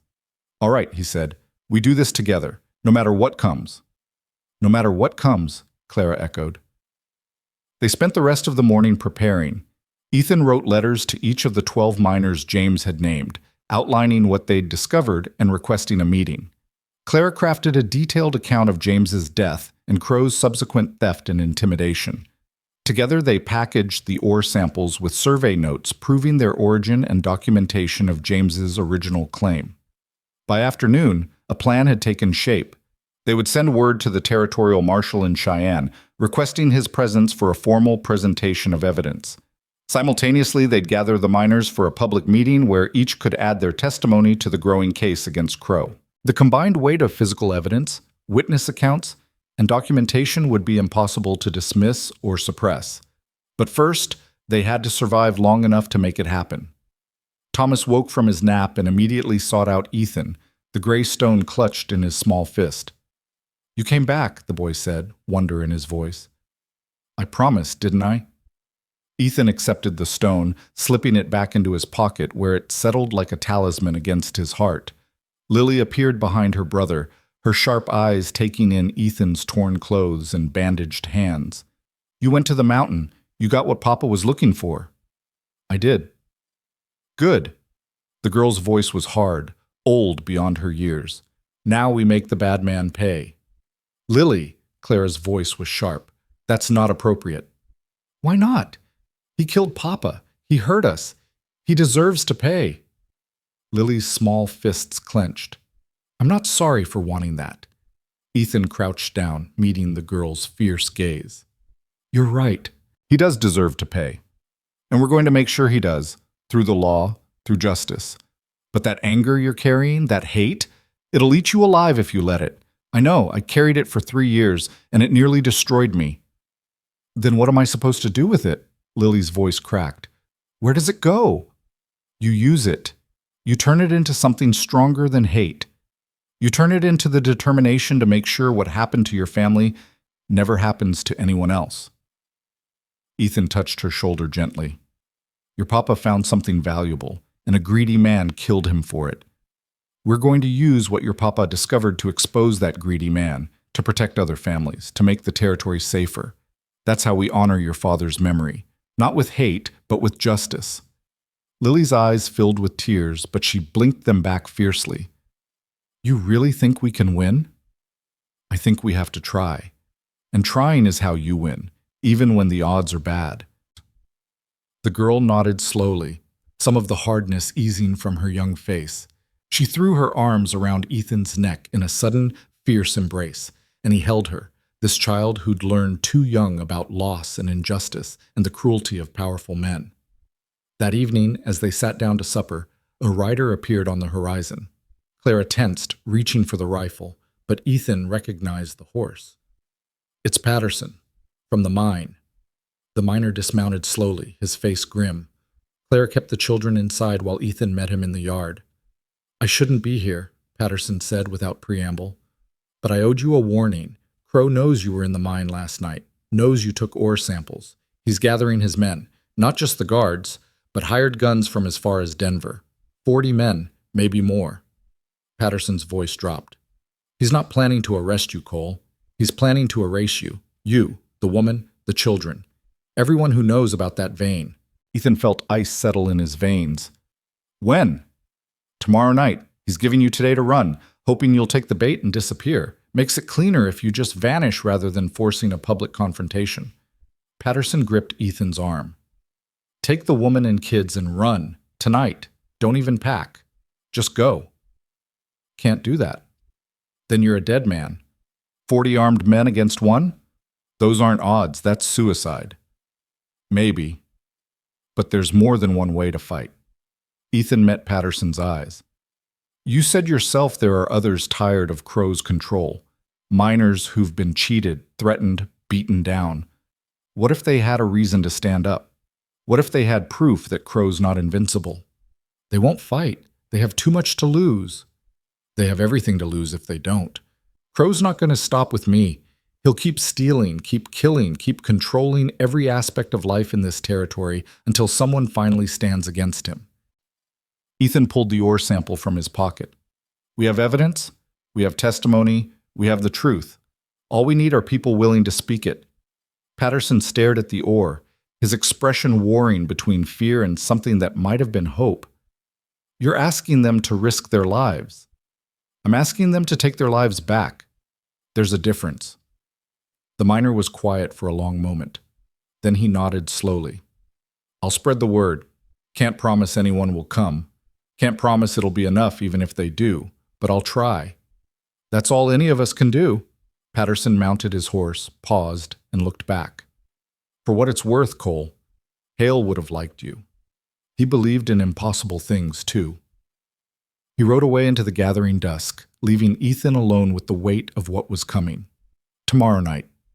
40 men with guns and no conscience, against one scarred rancher, a widow, and 2 children who'd already lost too much. The odds were impossible. But Ethan had survived impossible odds before. He walked back to the cabin where Clara waited, and together they began preparing for the battle that would decide everything. The cabin felt smaller that night, as if the walls had drawn inward with the weight of what was coming. Clara moved through the rooms with controlled precision, checking ammunition, filling water barrels, preparing bandages from torn sheets. Her hands were steady, but Ethan saw the tremor in her jaw, the way she kept glancing toward the room where the children slept. We should send them away, she said finally, her voice barely above a whisper. The Johnsons would take them, keep them safe while we what? Fight 40 armed men? Ethan loaded his rifle with methodical care. If we lose, Crow won't leave witnesses. The Johnsons are good people, but they won't stand against him. Nobody will. Then what are we doing? What's the point of all this if we're just going to die? Ethan set down the rifle and crossed to where she stood, her shoulders rigid with fear and fury. The point is that we tried. The point is that we didn't let him win without a fight. The point is that maybe, just maybe, we're not as alone as we think. Patterson said the miners wouldn't come. He said he'd spread the word. That's all we can ask. Ethan touched her arm gently. But even if they don't, we still have choices. We can run, take the children and disappear into the territories where Crow's reach doesn't extend. Start over somewhere new. Clara looked at him, her eyes searching his face. You don't believe that would work. No, men like Crow don't forget, don't forgive. He'd hunt us for the principle of it, to prove that no one crosses him and lives. Ethan's voice hardened. But I'd rather die running than die kneeling. So if you want to take the children and go, I'll buy you time. I'll hold them here as long as I can. And leave you to face them alone? Clara's laugh was bitter. After everything, after you fed us, protected us, risked your life in that mountain, you think I'd abandon you now? It's not abandonment, it's survival. It's being smart. Smart would have been walking past us in that alley. Smart would have been minding your own business when Crow came the first time. Clara's voice cracked. You stopped being smart the moment you decided we mattered. Don't ask me to be smarter than you. They stood in the lamplight, two people who'd found each other in desperation and built something fragile and fierce from the wreckage of their losses. Outside, wind howled through the valley, carrying the promise of snow and violence. Then we make our stand here, Ethan said quietly, together. And we make it count. Clara nodded, blinking back tears. Together. They worked through the night, fortifying what could be fortified. Ethan dragged the heavy oak table to block the main window, leaving gun slits between boards. Clara filled every container with water in case fire became a weapon. They moved ammunition to strategic positions, created fallback points, planned escape routes if the cabin became untenable. At some point past midnight, Lily appeared in the doorway, her hair tangled from sleep, cornflower dangling from one hand.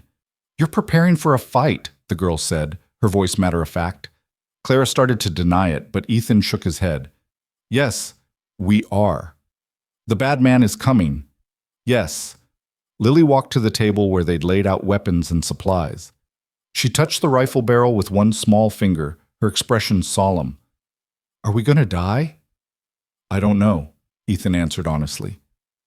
We're going to try very hard not to, but sometimes trying isn't enough. Papa tried. He still died. He did. But your papa tried alone, in the dark, where no one could see what happened. We're making sure everyone sees. We're making sure that if we fall, the truth doesn't fall with us. Ethan crouched to her level. Your mama and I have sent letters to the territorial marshal, to newspapers in Cheyenne and Denver, to every authority we could think of. We've documented everything, the ore samples, the testimony, the evidence of your papa's murder. Even if Crow kills us, the truth is already spreading where he can't reach it. So we've already won? Hope flickered in Lily's eyes. We've made sure he can't win completely. That's different, but it's something. Ethan touched her shoulder. Now go back to bed. Tomorrow's going to be hard, and you need rest. But Lily didn't move. Instead, she looked at her mother with unsettling directness. Mama, do you love him? The question hung in the air like smoke. Clara's face went pale, then flushed red. Lily, we're not. It's okay if you do. I think Papa would want you to be happy. And Ethan makes you smile sometimes. You haven't smiled since Papa died. Not really, not until we came here. The girl's voice was impossibly gentle for someone so young. I just wanted to know, in case we don't get to talk about it later. Clara's composure cracked. She sank into a chair, covering her face with her hands, her shoulders shaking with silent sobs. Lily went to her immediately, wrapping small arms around her mother's neck, and Ethan turned away, giving them privacy for their grief and fear and the terrible intimacy of potential last words. When Clara finally spoke, her voice was muffled but clear. I don't know what I feel. It's too soon, too complicated. Your father has only been gone 4 months. But Ethan, she paused, gathering herself. Ethan gave us back our dignity. He made us feel human again. And yes, sometimes when he's gentle with you and Thomas, when he works alongside me like we're partners instead of charity cases, I feel something that might become love if we had time for it to grow. Ethan's throat tightened. He kept his back turned, giving her the illusion of privacy, but every word landed in his chest like a stone thrown into still water, creating ripples he couldn't control. Then we should have time, Lily said firmly. We should fight and win and have time for all the things we didn't get to do yet. That's the plan, sweetheart. That's exactly the plan.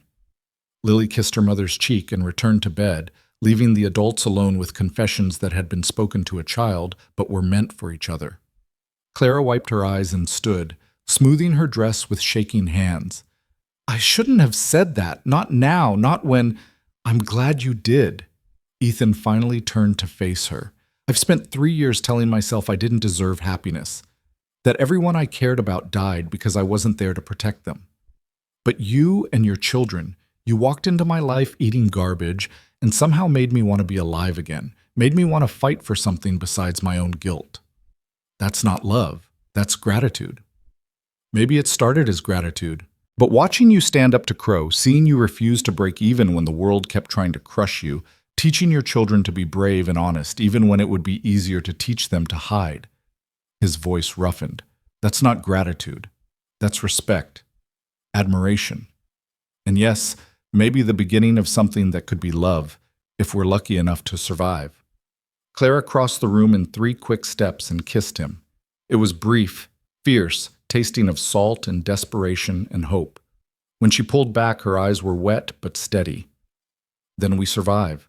Whatever it takes, we survive. Because I'm tired of losing people I care about, and I refuse to lose you before I even get the chance to figure out what this is. Ethan rested his forehead against hers, breathing in the scent of her hair, feeling the warmth of her skin against his scarred hands. For a moment, the world narrowed to just this: 2 people standing together in lamplight, choosing hope over despair, connection over isolation. Then dawn came, gray and cold, and with it the hard work of preparation continued. Ethan rode out at first light to check the approaches to the ranch, looking for signs of Crow's men staging nearby. The valley lay quiet under fresh snow, but he found tracks, multiple horses, moving in coordinated patterns, circling his property like wolves preparing to close on wounded prey. They were already here, watching, waiting for nightfall. He returned to find Clara teaching the children how to reload rifles, her voice calm and patient as she demonstrated the mechanics of survival. Thomas watched with wide, frightened eyes, but Lily's face held grim determination. If shooting starts, you take Thomas and go to the root cellar, Clara was saying. You know where the key is hidden. You lock yourselves in and you don't come out until Ethan or I come for you. You understand? What if neither of you comes? Lily asked quietly. Then you wait until morning and you go to the Johnsons. You give them the packet we prepared. It has money, letters of introduction, instructions for getting you to Clara's sister in Illinois. Clara's voice stayed steady through sheer force of will. But that's not going to happen. We're going to be fine. You're lying. Lily's bluntness cut through false comfort. We might not be fine, but we'll be brave. That's what Papa always said. You can't control what happens, only how you face it. Clara pulled both children into a fierce embrace, and Ethan looked away, checking ammunition for the 10th time, anything to avoid the raw emotion of a mother preparing her children for the possibility of orphanhood. The day crawled past with agonizing slowness. Ethan kept watch from the windows, rifle always within reach. Clara prepared food they might not live to eat. The children played quietly, their usual energy muted by the tension that filled every corner of the cabin. Around noon, a rider appeared on the eastern ridge. Then another. By mid-afternoon, Ethan counted 8 men positioned around his property, not attacking, just waiting, making their presence known. 40 men, Patterson had said. Where were the rest? The answer came as the sun touched the western mountains. More riders appeared, but these came from the north, moving in a loose group rather than tactical formation. Ethan raised his spyglass and felt something catch in his throat. Miners. 20, maybe 25 of them, riding workhorses and mules, carrying hunting rifles and mining tools converted into weapons. They were ragged, poorly armed, but they were coming. Patterson led them, his face set in hard lines. Behind him rode Davies, the young miner who'd witnessed Crow's foreman near the collapse site. Hutchins, the old-timer. Men whose names Ethan didn't know, but whose presence spoke to desperation that had finally outweighed fear. They formed a defensive line between the cabin and Crow's positioned men, spreading out to cover the most likely approaches. Patterson dismounted and walked to where Ethan stood on the porch. "Couldn't convince everyone," Patterson said without preamble. "Some were too scared, some thought it was suicide. But these men, they've lost claims, lost wages, lost friends to Crow's greed. When word spread about what you found in the mountain, about the proof that Hale was murdered for his discovery, something broke. They decided they were tired of living on their knees." "You know, this is probably a death sentence," Ethan said quietly. "Yeah. But staying quiet was a death sentence too, just slower. At least this way we die standing for something." Patterson looked at the cabin, at Clara visible through the window with her children. "That woman and those kids, they deserve better than what this territory has given them. We all do. Maybe we can't win, but we can make Crow bleed for his crimes. That's worth something." More riders appeared then, from the south this time. But these weren't miners. Ethan recognized the silver star pinned to the lead rider's coat, the territorial marshal, flanked by 4 deputies and 2 men in suits who had the look of federal investigators. The marshal rode straight to Ethan's porch, his weathered face unreadable. "Ethan Cole?" "That's me." "Marshal William Thornton. Got your letter 3 days ago. Came as fast as the weather allowed." He glanced at the standoff forming around them. Crow's hired guns on one side, desperate miners on the other. "Looks like we're just in time to prevent a massacre. Or participate in one, depending on which side you're on." Ethan kept his voice level, not letting hope override caution. Marshals could be bought, just like sheriffs and judges. Thornton's eyes hardened. "Son, I've been wearing this badge for 22 years. I've seen corruption, seen good men break under pressure, seen the law twisted to serve power instead of justice. But I've never seen evidence as damning as what you sent me, or samples that match surveys of a murdered miner, testimony from multiple witnesses, documentation of systematic fraud and intimidation." He dismounted, his hand resting on his sidearm. "Victor Crow is going to answer for his crimes. That's not a maybe. That's a certainty." Before Ethan could respond, the sound of approaching horses drew everyone's attention. Crow himself appeared, riding at the head of his 40 hired guns, his expensive coat immaculate, his face calm as he surveyed the opposition arrayed against him. He pulled up 50 yards from the cabin, well within speaking range, but far enough to avoid immediate violence. When he spoke, his voice carried the casual authority of a man accustomed to controlling every situation. "Marshal Thornton. What a pleasant surprise. I wasn't aware the territorial government had taken an interest in our little mining dispute." "This isn't a mining dispute, Crow. It's a murder investigation. Multiple murders, as it turns out, along with fraud, theft, and witness intimidation." Thornton's voice was flat, professional. "I'm here to place you under arrest and escort you to Cheyenne for trial." Crow laughed, the sound cold and amused. "On what evidence? The ravings of a widow driven mad by grief? The ore samples stolen from my mine by a trespasser? The testimony of malcontents who resent my success?" He gestured to his armed men. "I see you brought deputies, Marshal. I count 6 lawmen against 40 of my employees. And this is my territory. Every man here works for me, depends on me for their livelihood. You really think you can arrest me in the middle of my own holdings? I think the law doesn't care about your holdings. I think you murdered James Hale and likely others who threatened your illegal claims. I think you've terrorized this territory long enough." Thornton's hand moved closer to his gun. "Now you can come peaceful, or you can resist and die where you sit. Your choice." The tension ratcheted up another notch. Crow's men shifted in their saddles, hands moving toward weapons. The miners tightened their grips on rifles. The deputies spread out, creating firing lines. Then Clara stepped onto the porch, James's journal in her hands. "You killed my husband," she said, her voice cutting through the charged silence. You killed him because he found silver on unclaimed land, and you wanted it for yourself. You crushed him under tons of rock and left my children fatherless. Then you tried to claim we owed you money, tried to make us your property, and when we escaped, you came after us with threats and guns. Prove it, Crow said coldly. Prove any of it in a court of law. I can. Clara held up the journal. James documented everything, surveys, witness statements, mineral assays. He knew you were watching him, knew you'd try to steal his claim, so he made sure the truth would survive even if he didn't. She looked at Marshal Thornton. This journal, combined with the ore samples Ethan retrieved and the testimony of the miners here, proves that James Hale discovered a silver vein on public land. It proves that Victor Crow knew about it. And it proves that James died in a suspicious collapse the day before he was set to file his claim in Cheyenne. One of the suited men stepped forward.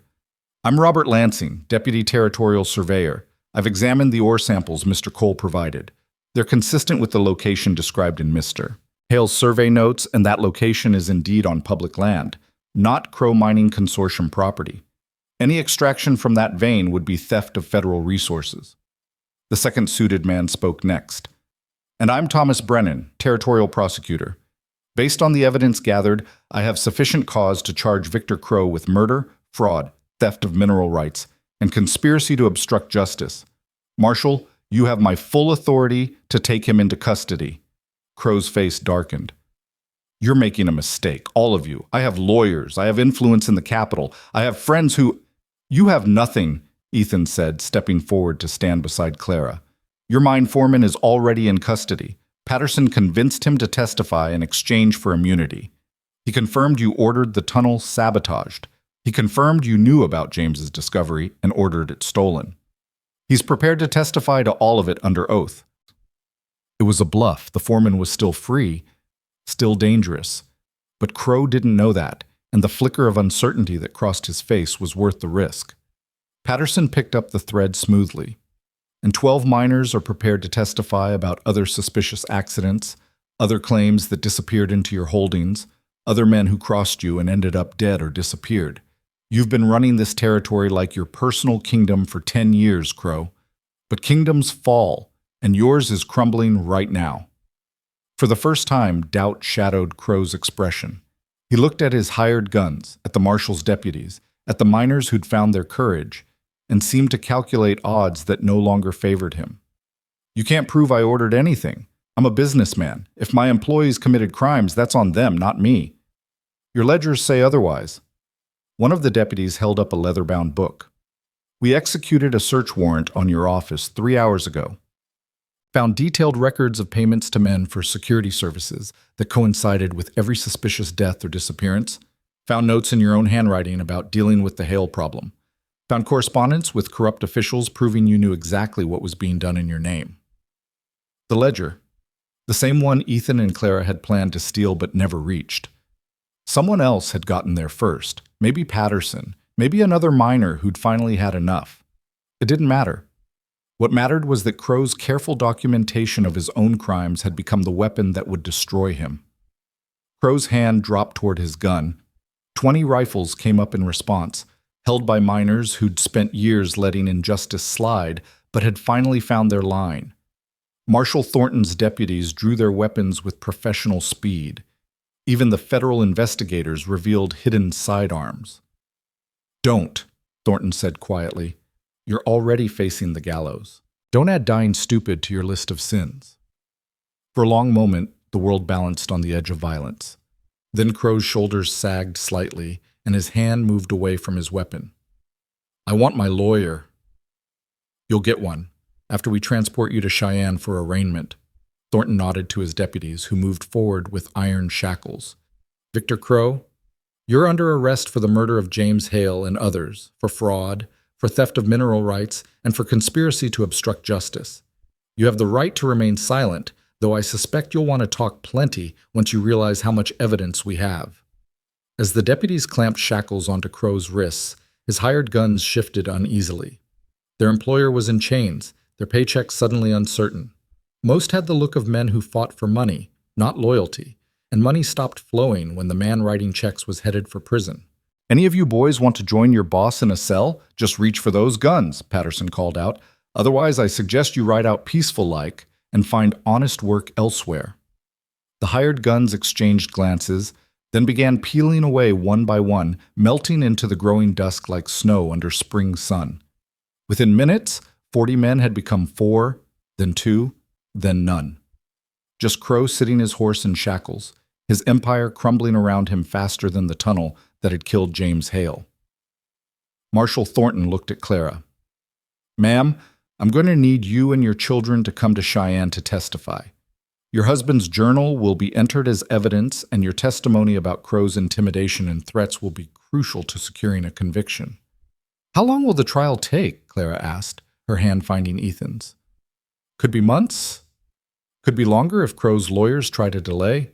But I promise you this, we'll make sure you have safe lodging and protection throughout. No one's going to hurt you or your children while you're under federal protection." "And after? After the trial?" Claire's voice held barely controlled fear. "If he's acquitted, if his money buys him freedom—" "He won't be," Brennan interrupted. "The evidence is too strong, the witnesses too numerous.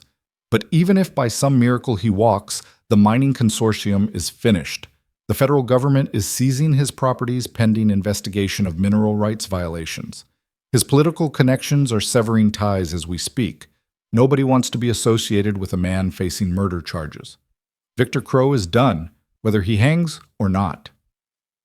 Ethan felt Clara's grip tighten on his hand. 3 months ago, she'd been eating garbage behind a mercantile, her children starving, her husband murdered and unavenged. Now she stood watching his killer led away in chains, surrounded by armed men who'd risen from fear to stand with her, backed by federal authorities who'd traveled hundreds of miles based on evidence her husband had died protecting. "We won," she whispered, as if saying it aloud might make it less real. "You won," Patterson corrected, approaching with his battered hat in his hands. "You and Cole. You refused to run when anyone else would have. You stood up when the rest of us were too scared. You gave us a reason to remember we were men, not just Crow's property." He looked at the miners gathered around. "We owe you everything." "You don't owe us anything," Ethan said. "You showed up. You risked your lives and livelihoods. That's more courage than most people ever find."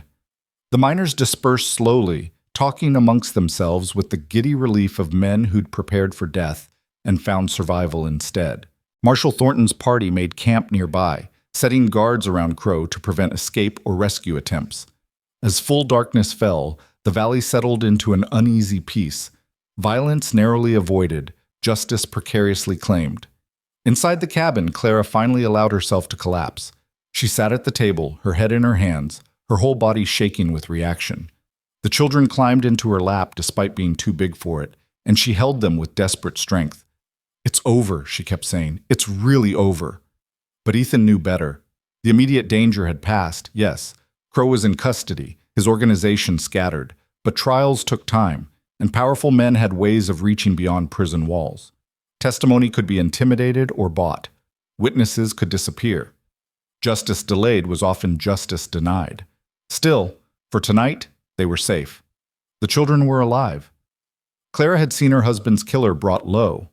That was enough. Later, after Thomas and Lily had finally fallen asleep, exhausted from fear and relief, Ethan and Clara stood together on the porch. Snow had begun falling again, soft and silent, covering the tracks of the day's confrontation with pristine white. "What happens now?" Clara asked, her breath misting in the cold air. "Now you testify. You make sure Crow hangs for what he did. You take back your husband's claim and secure your children's future." Ethan stared out at the darkness. "And I go back to being a rancher who minds his own business." Clara turned to face him, her expression fierce even in the dim light from the cabin windows. "Is that what you want? To go back to being alone?" "No." The admission came easier than Ethan expected. "But what I want doesn't matter. You have a chance now to rebuild your life, to give your children stability and security.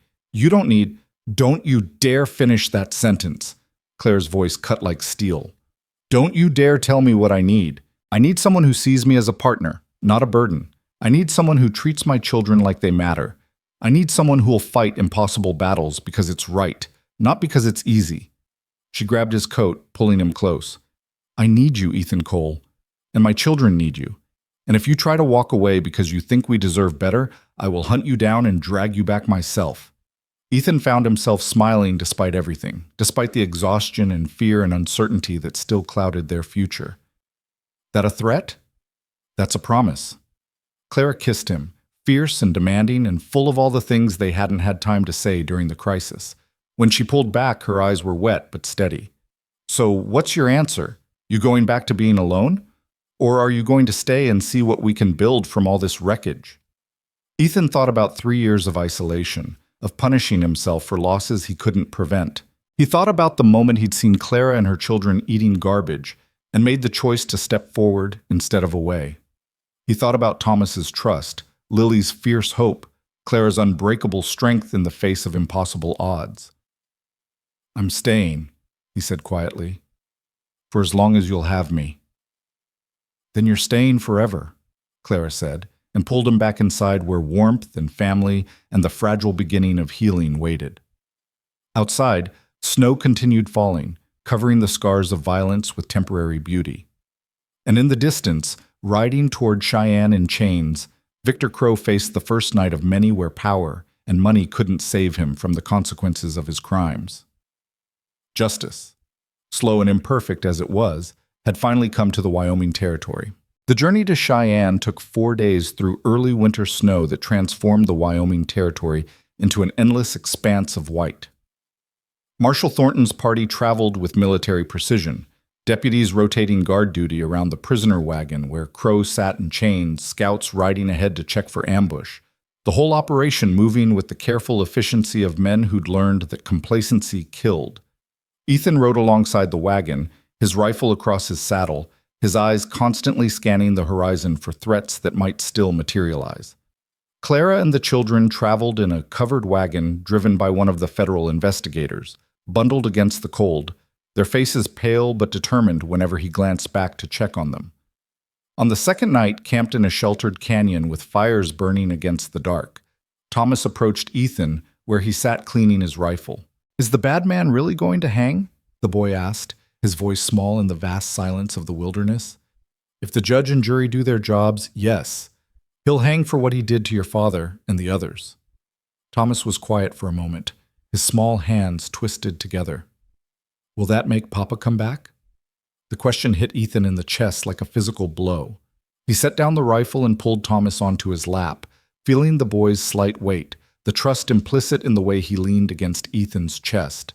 No, son. Nothing brings back the people we lose. Justice isn't about resurrection.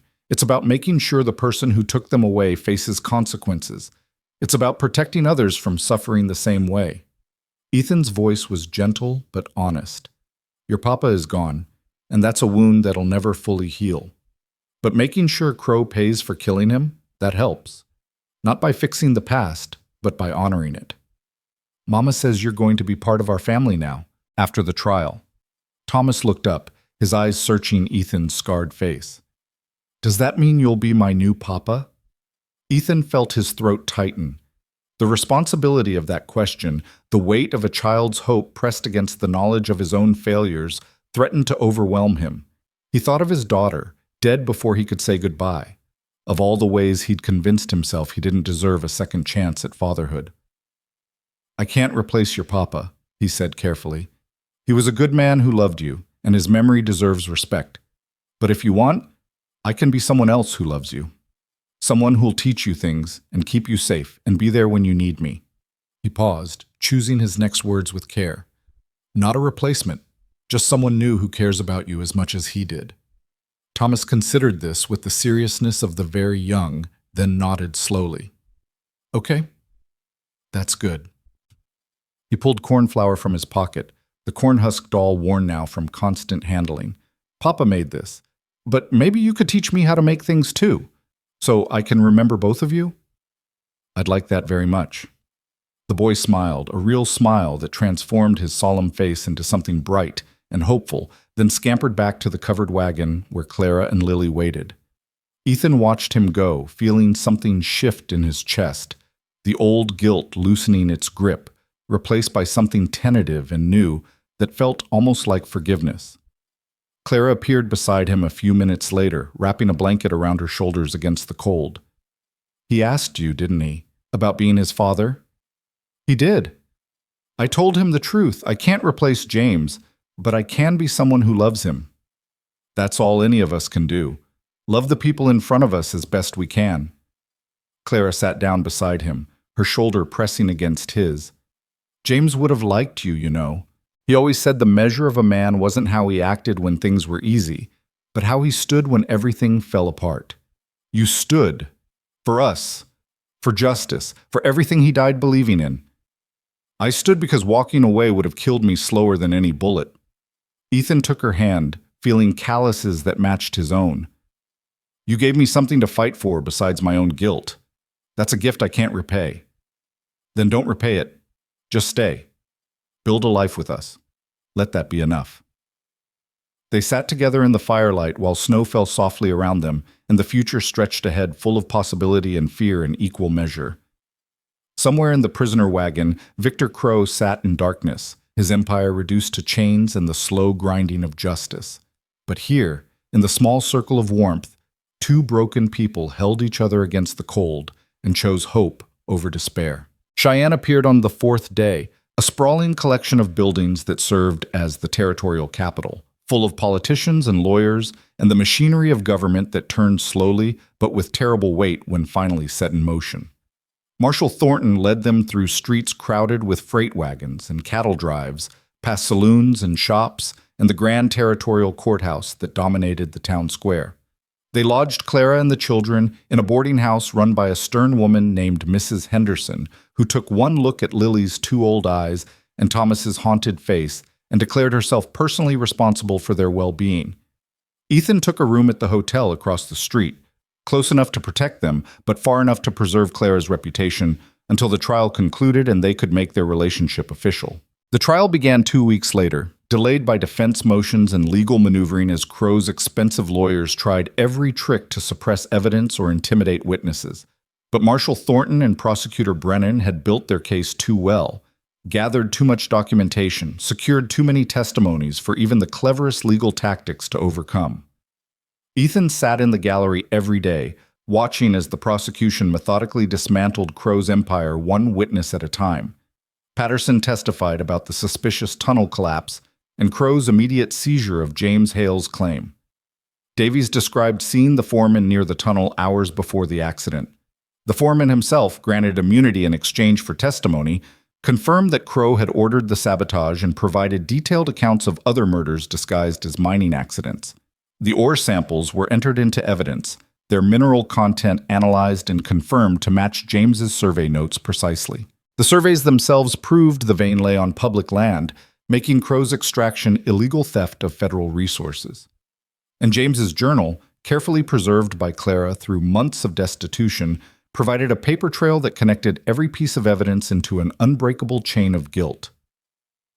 When Clara took the stand, the courtroom fell silent. She wore a simple dress borrowed from Mrs. Henderson, her hair pulled back severely, her hands folded in her lap. But her voice was steady as she described James's final weeks, his excitement about the discovery, his fear of Crow's retaliation, his determination to file a legal claim before anyone could steal what he'd found. "He knew the risks," Clara said, her eyes fixed on Crow, where he sat at the defense table in expensive clothes that couldn't hide the shackles on his wrists. "He told me that powerful men don't give up their power willingly, that challenging Crow might cost him everything. But he said some things were worth the cost. He said our children deserved a future built on honest work, not scraps stolen from the table of corruption." "And what happened the day before he was supposed to leave for Cheyenne?" Brennan asked gently. "The mine collapsed. They said it was an accident, faulty timbering. But James checked those timbers every morning. He was meticulous about safety because he'd seen too many men die from carelessness." Claire's voice hardened. "It wasn't an accident. It was murder. And Victor Crow ordered it because my husband found something valuable and wouldn't let it be stolen." Crow's lawyer tried to break her testimony during cross-examination, suggesting grief had clouded her judgment, that she was a scorned woman seeking revenge through false accusations. But Clara met every attack with quiet dignity, answering questions with facts instead of emotion, refusing to be rattled or intimidated. Your husband was in debt to Mr. Crow's company store, was he not? The lawyer pressed. He was not. The debts that appeared after his death were fabricated. James kept careful records of every penny we spent. I have those records, and they show we owed nothing. You claim to have records, but where are they? Can you produce them? Clara pulled a small ledger from her bag, worn and water-stained but meticulously maintained. Right here.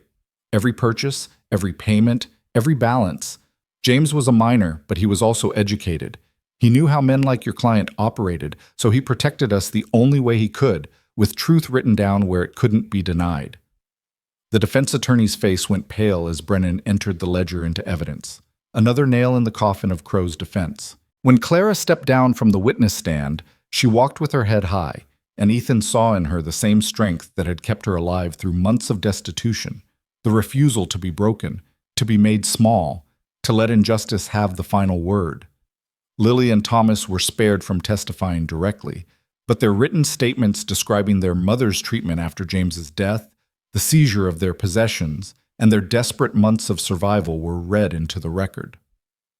The courtroom listened in horrified silence as a prosecutor described children eating garbage while the man who'd murdered their father lived in luxury, protected by corrupt officials who looked the other way because he paid them to.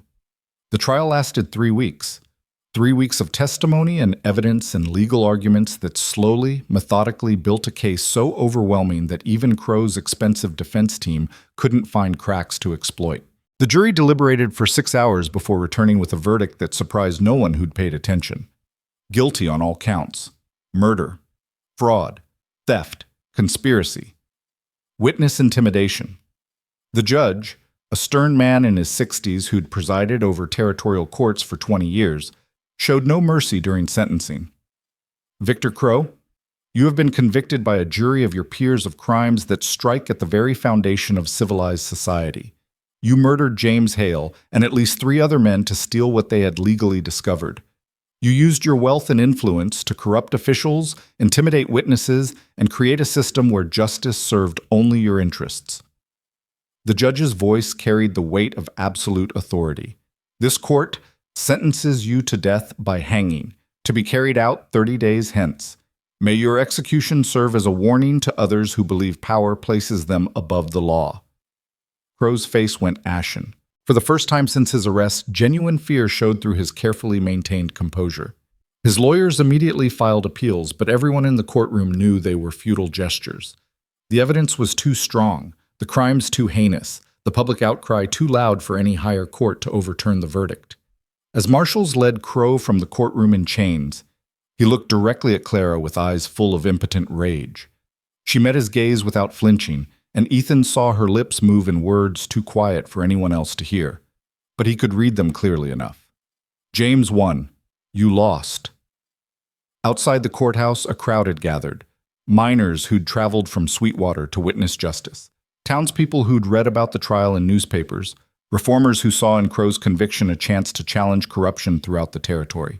They erupted in cheers when Clara emerged, surrounding her with congratulations and gratitude, treating her like a hero when all she'd done was refuse to let her husband's murder go unavenged. Patterson pushed through the crowd, his weathered face split in a genuine smile. They're going to name the mine after him, the James Hale Silver Mine. Federal surveyors confirmed the vein is worth over $2 million, and it all belongs to you and your children by right of discovery. You're rich, Mrs. Hale, truly rich. Clara swayed slightly, and Ethan caught her elbow, steadying her. $2 million. A fortune beyond imagining for a woman who'd been eating garbage mere months ago. Enough to give her children every advantage, every opportunity, every comfort. Enough to build a life anywhere she wanted, with or without a scarred rancher who'd stumbled into her story by accident. That night, after the children were asleep and the celebrations had quieted, Clara came to Ethan's hotel room. She stood in the doorway, backlit by the hallway lamp, her expression unreadable. I've been thinking about the future, she said without preamble. Ethan's chest tightened. Clara, let me finish. She stepped inside, closing the door behind her. I have money now, more than I ever dreamed possible. I could take the children to San Francisco or Boston or anywhere civilized, give them tutors and music lessons and society balls, Make them into proper ladies and gentlemen who'd never have to remember eating scraps in an alley. You should do that. They deserve that. What they deserve, Clara said fiercely, is to grow up knowing that courage matters more than comfort, that standing up for what's right is worth more than any amount of money, that family isn't defined by blood or circumstance, but by who stands beside you when everything falls apart. She crossed the room and took his scarred hands in hers. You stood beside us. You risked everything for people who were nothing to you. And now I'm asking, will you stand beside us for the rest of our lives? Not as a protector or savior, but as a partner, as a husband, as a father to children who've already lost one and can't bear to lose another? Ethan felt tears burn behind his eyes, the first he'd shed since the war. I'm a broken man, Clara. I've got nothing to offer but a failing ranch and hands too scarred to hold anything delicate without fear of breaking it. You're the strongest man I've ever known, and these hands? She raised his damaged fingers to her lips, kissing each scar. These hands fed my children when they were starving. These hands fought for justice when everyone else looked away. These hands built a home where there was only emptiness. If that's what broken looks like, then give me broken over whole any day. I can't promise I won't fail you. Can't promise I'll always know the right thing to say or do. I don't want promises. I want partnership. I want someone who will face the hard things with me instead of pretending they don't exist. I want someone my children can look up to, someone who will teach them to be brave and honest and kind, even when the world makes those things difficult. Clara moved closer, until they were breathing the same air. I want you, Ethan Cole, just as you are, broken pieces and all. Because somehow those broken pieces fit perfectly with mine. He kissed her then, deep and desperate and full of all the words he didn't have, all the hope he'd thought died with his first family. When they finally broke apart, both were crying, both were smiling, both were holding on like drowning people who'd found solid ground. Yes, Ethan whispered. To all of it. Yes. They were married 3 weeks later in a small ceremony at the territorial courthouse, with Marshal Thornton serving as witness and Mrs. Henderson crying into her handkerchief. Lily and Thomas stood beside their mother, both wearing new clothes bought with money that was finally theirs by right rather than charity.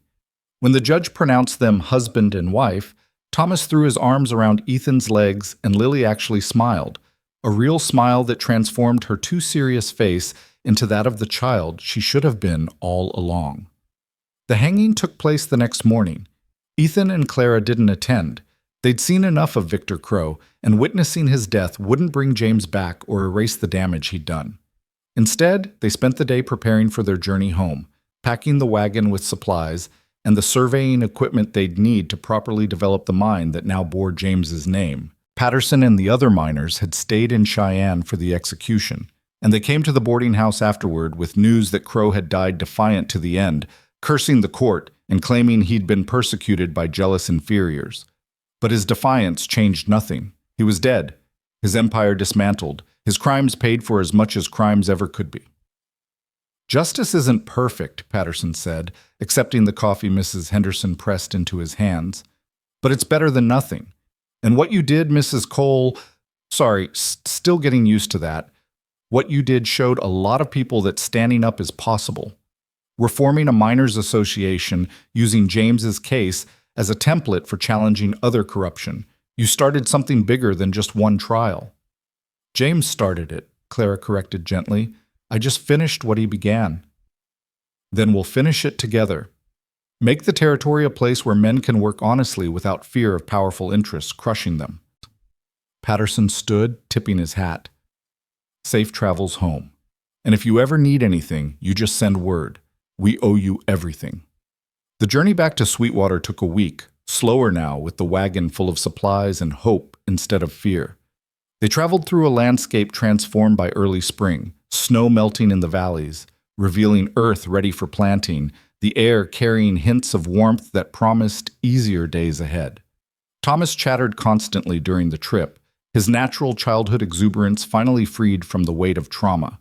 He asked Ethan endless questions about ranching, about horses, about how things grew and how they worked, and Ethan answered each one with the patience of a man who'd learned that the simple act of being present was itself a kind of miracle. Lily remained quieter, more watchful, but occasionally Ethan caught her smiling at something Thomas said or humming while she helped her mother prepare meals. The child was still there beneath the armor she'd built, and with time and safety, that child might fully emerge again. Clara rode beside him on the wagon seat, her hand often finding his, their fingers intertwining like the roots of two trees growing together into something stronger than either alone. They talked about the future, about developing the mine responsibly, about using the wealth it generated to improve conditions for all the miners, about building a home where their children could grow up knowing love and stability. "I want to expand the ranch," Ethan said one evening as they made camp beneath a sky full of stars. "Not to make more money, we have enough now, but to create work for people who need it. Patterson and some of the others, they're good men who deserve better than working in Crow's old operation." A partnership, then. The ranch and the mine working together. Clara leaned against his shoulder, watching the fire. James would like that. He always said wealth should serve the community, not just the person who found it. He was a smart man. He was. And he'd be grateful you're here to help raise his children, to love the wife he left behind. Clara turned to look at Ethan, her eyes reflecting firelight. "I loved James. I'll always love the memory of who we were together. But I love you too, differently, but no less real. Is that wrong?" "No. Love isn't a finite resource that runs out when you give it to more than one person. It grows, expands, makes room for everyone who deserves it." Ethan kissed her forehead gently. "James gave you years of love. I'm grateful for whatever time I get, however it fits alongside your memories of him." They held each other while night deepened around them, two people who'd found each other in the wreckage of loss and built something new from the broken pieces. In the tent nearby, the children slept peacefully, their nightmares slowly fading, replaced by dreams of a future that held possibility instead of just survival. When they finally reached the ranch, spring was fully underway. The valley had transformed into a canvas of green and gold, wildflowers blooming across meadows that had been buried under snow when they left. The cabin stood exactly as they'd left it, solid and welcoming. And when they crossed the threshold together as a family, Ethan felt the last of his self-imposed isolation crack and fall away. This was home now. Not the empty structure where he'd hidden from life, but a place filled with laughter and purpose and the messy, complicated beauty of people learning to love each other. They spent the summer building. Ethan and hired workers expanded the ranch house, adding rooms for the children and a study where Clara could manage the mine's business affairs. They built a proper bunkhouse for the miners who came to work the James Hale silver mine under fair wages and safe conditions. They planted gardens and repaired fences and slowly transformed the property from a hermit's refuge into a thriving homestead. The mine itself was developed carefully, with proper timbering and safety protocols that honored James's memory by ensuring no other miners would die from negligence or greed. Clara insisted on sharing profits with the workers, creating a model that other operations began to emulate. Within a year, the Sweetwater mining district had transformed from a place of exploitation into one where labor and capital worked in genuine partnership. Patterson became mine foreman, his experience and integrity making him the natural choice to oversee operations. Other miners who'd testified against Crow found work either at the mine or at the ranch, creating a community of people bound together by shared trauma and collective healing. The children thrived. Thomas grew taller, his laughter becoming a constant soundtrack to ranch life. He learned to ride, to mend fences, to do all the small tasks that made a working ranch function.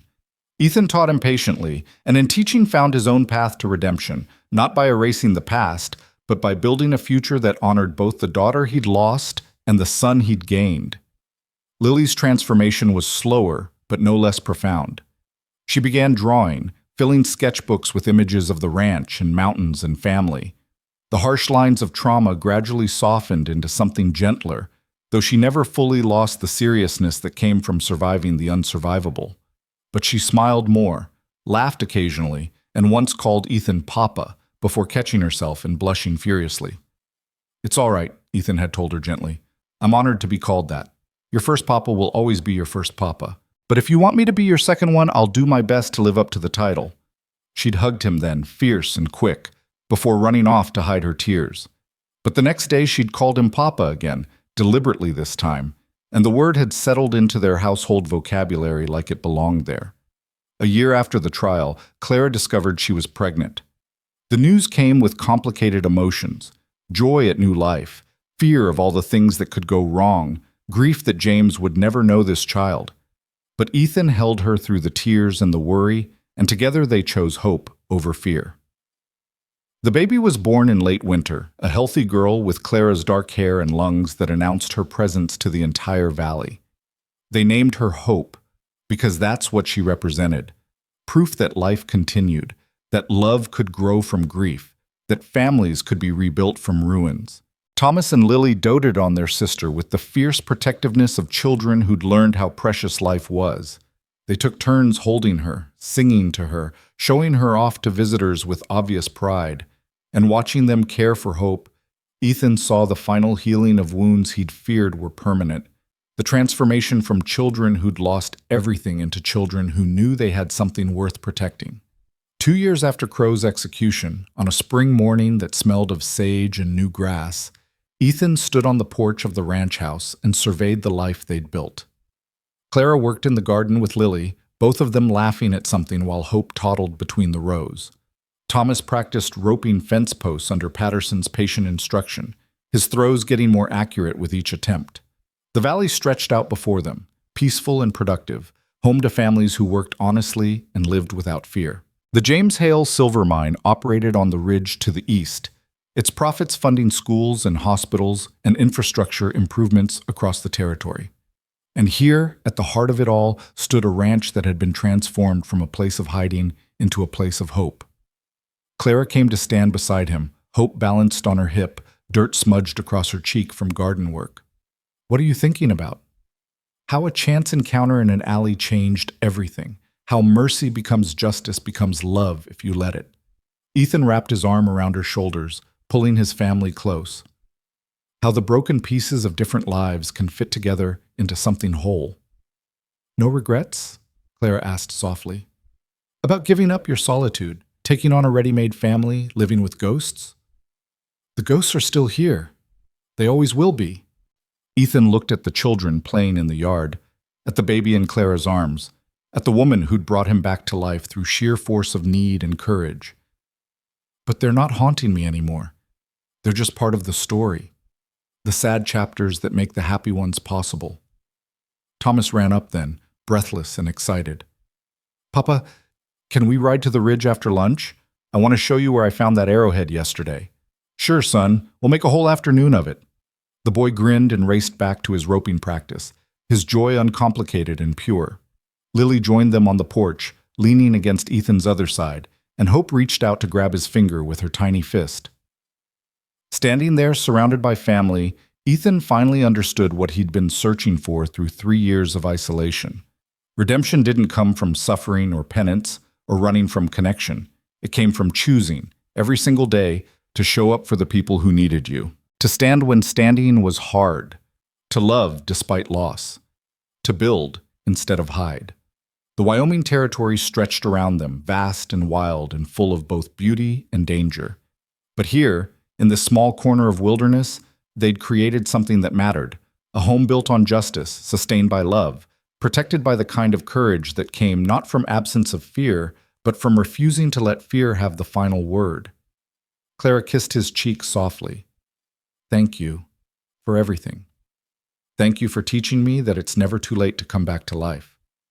They stood together as the sun climbed higher, a family forged in fire and tempered by loss, strong enough now to face whatever the future held. And in the distance, on a mountain that had once been a place of death and greed, the James Hale silver mine stood as a monument to the truth that justice, however delayed, however costly, was always worth fighting for. The silent witness had found his voice. The broken rancher had found his family. And the widow who'd eaten garbage in an alley had proven that dignity, once reclaimed, could never be truly stolen again. Their story wasn't perfect. There would be hard days ahead, moments of struggle, memories that still hurt. But they would face them together, and that made all the difference. In the end, that's what redemption looked like. Not the absence of pain, but the presence of people worth bearing the pain for. Not forgetting the past, but building a future that honored it. Not rescue, but partnership. Not perfection, but the messy, complicated, beautiful work of choosing love over fear, day after day after day. And as the spring wind carried the scent of sage across the valley, Ethan Cole, husband, father, rancher, and the man who'd stepped forward when others walked away, finally allowed himself to believe in second chances. Because standing on his porch with his family, surrounded by the life they'd built from ruins, he understood at last that mercy, justice, and love weren't separate things at all. They were three parts of the same truth, and together they could transform the world.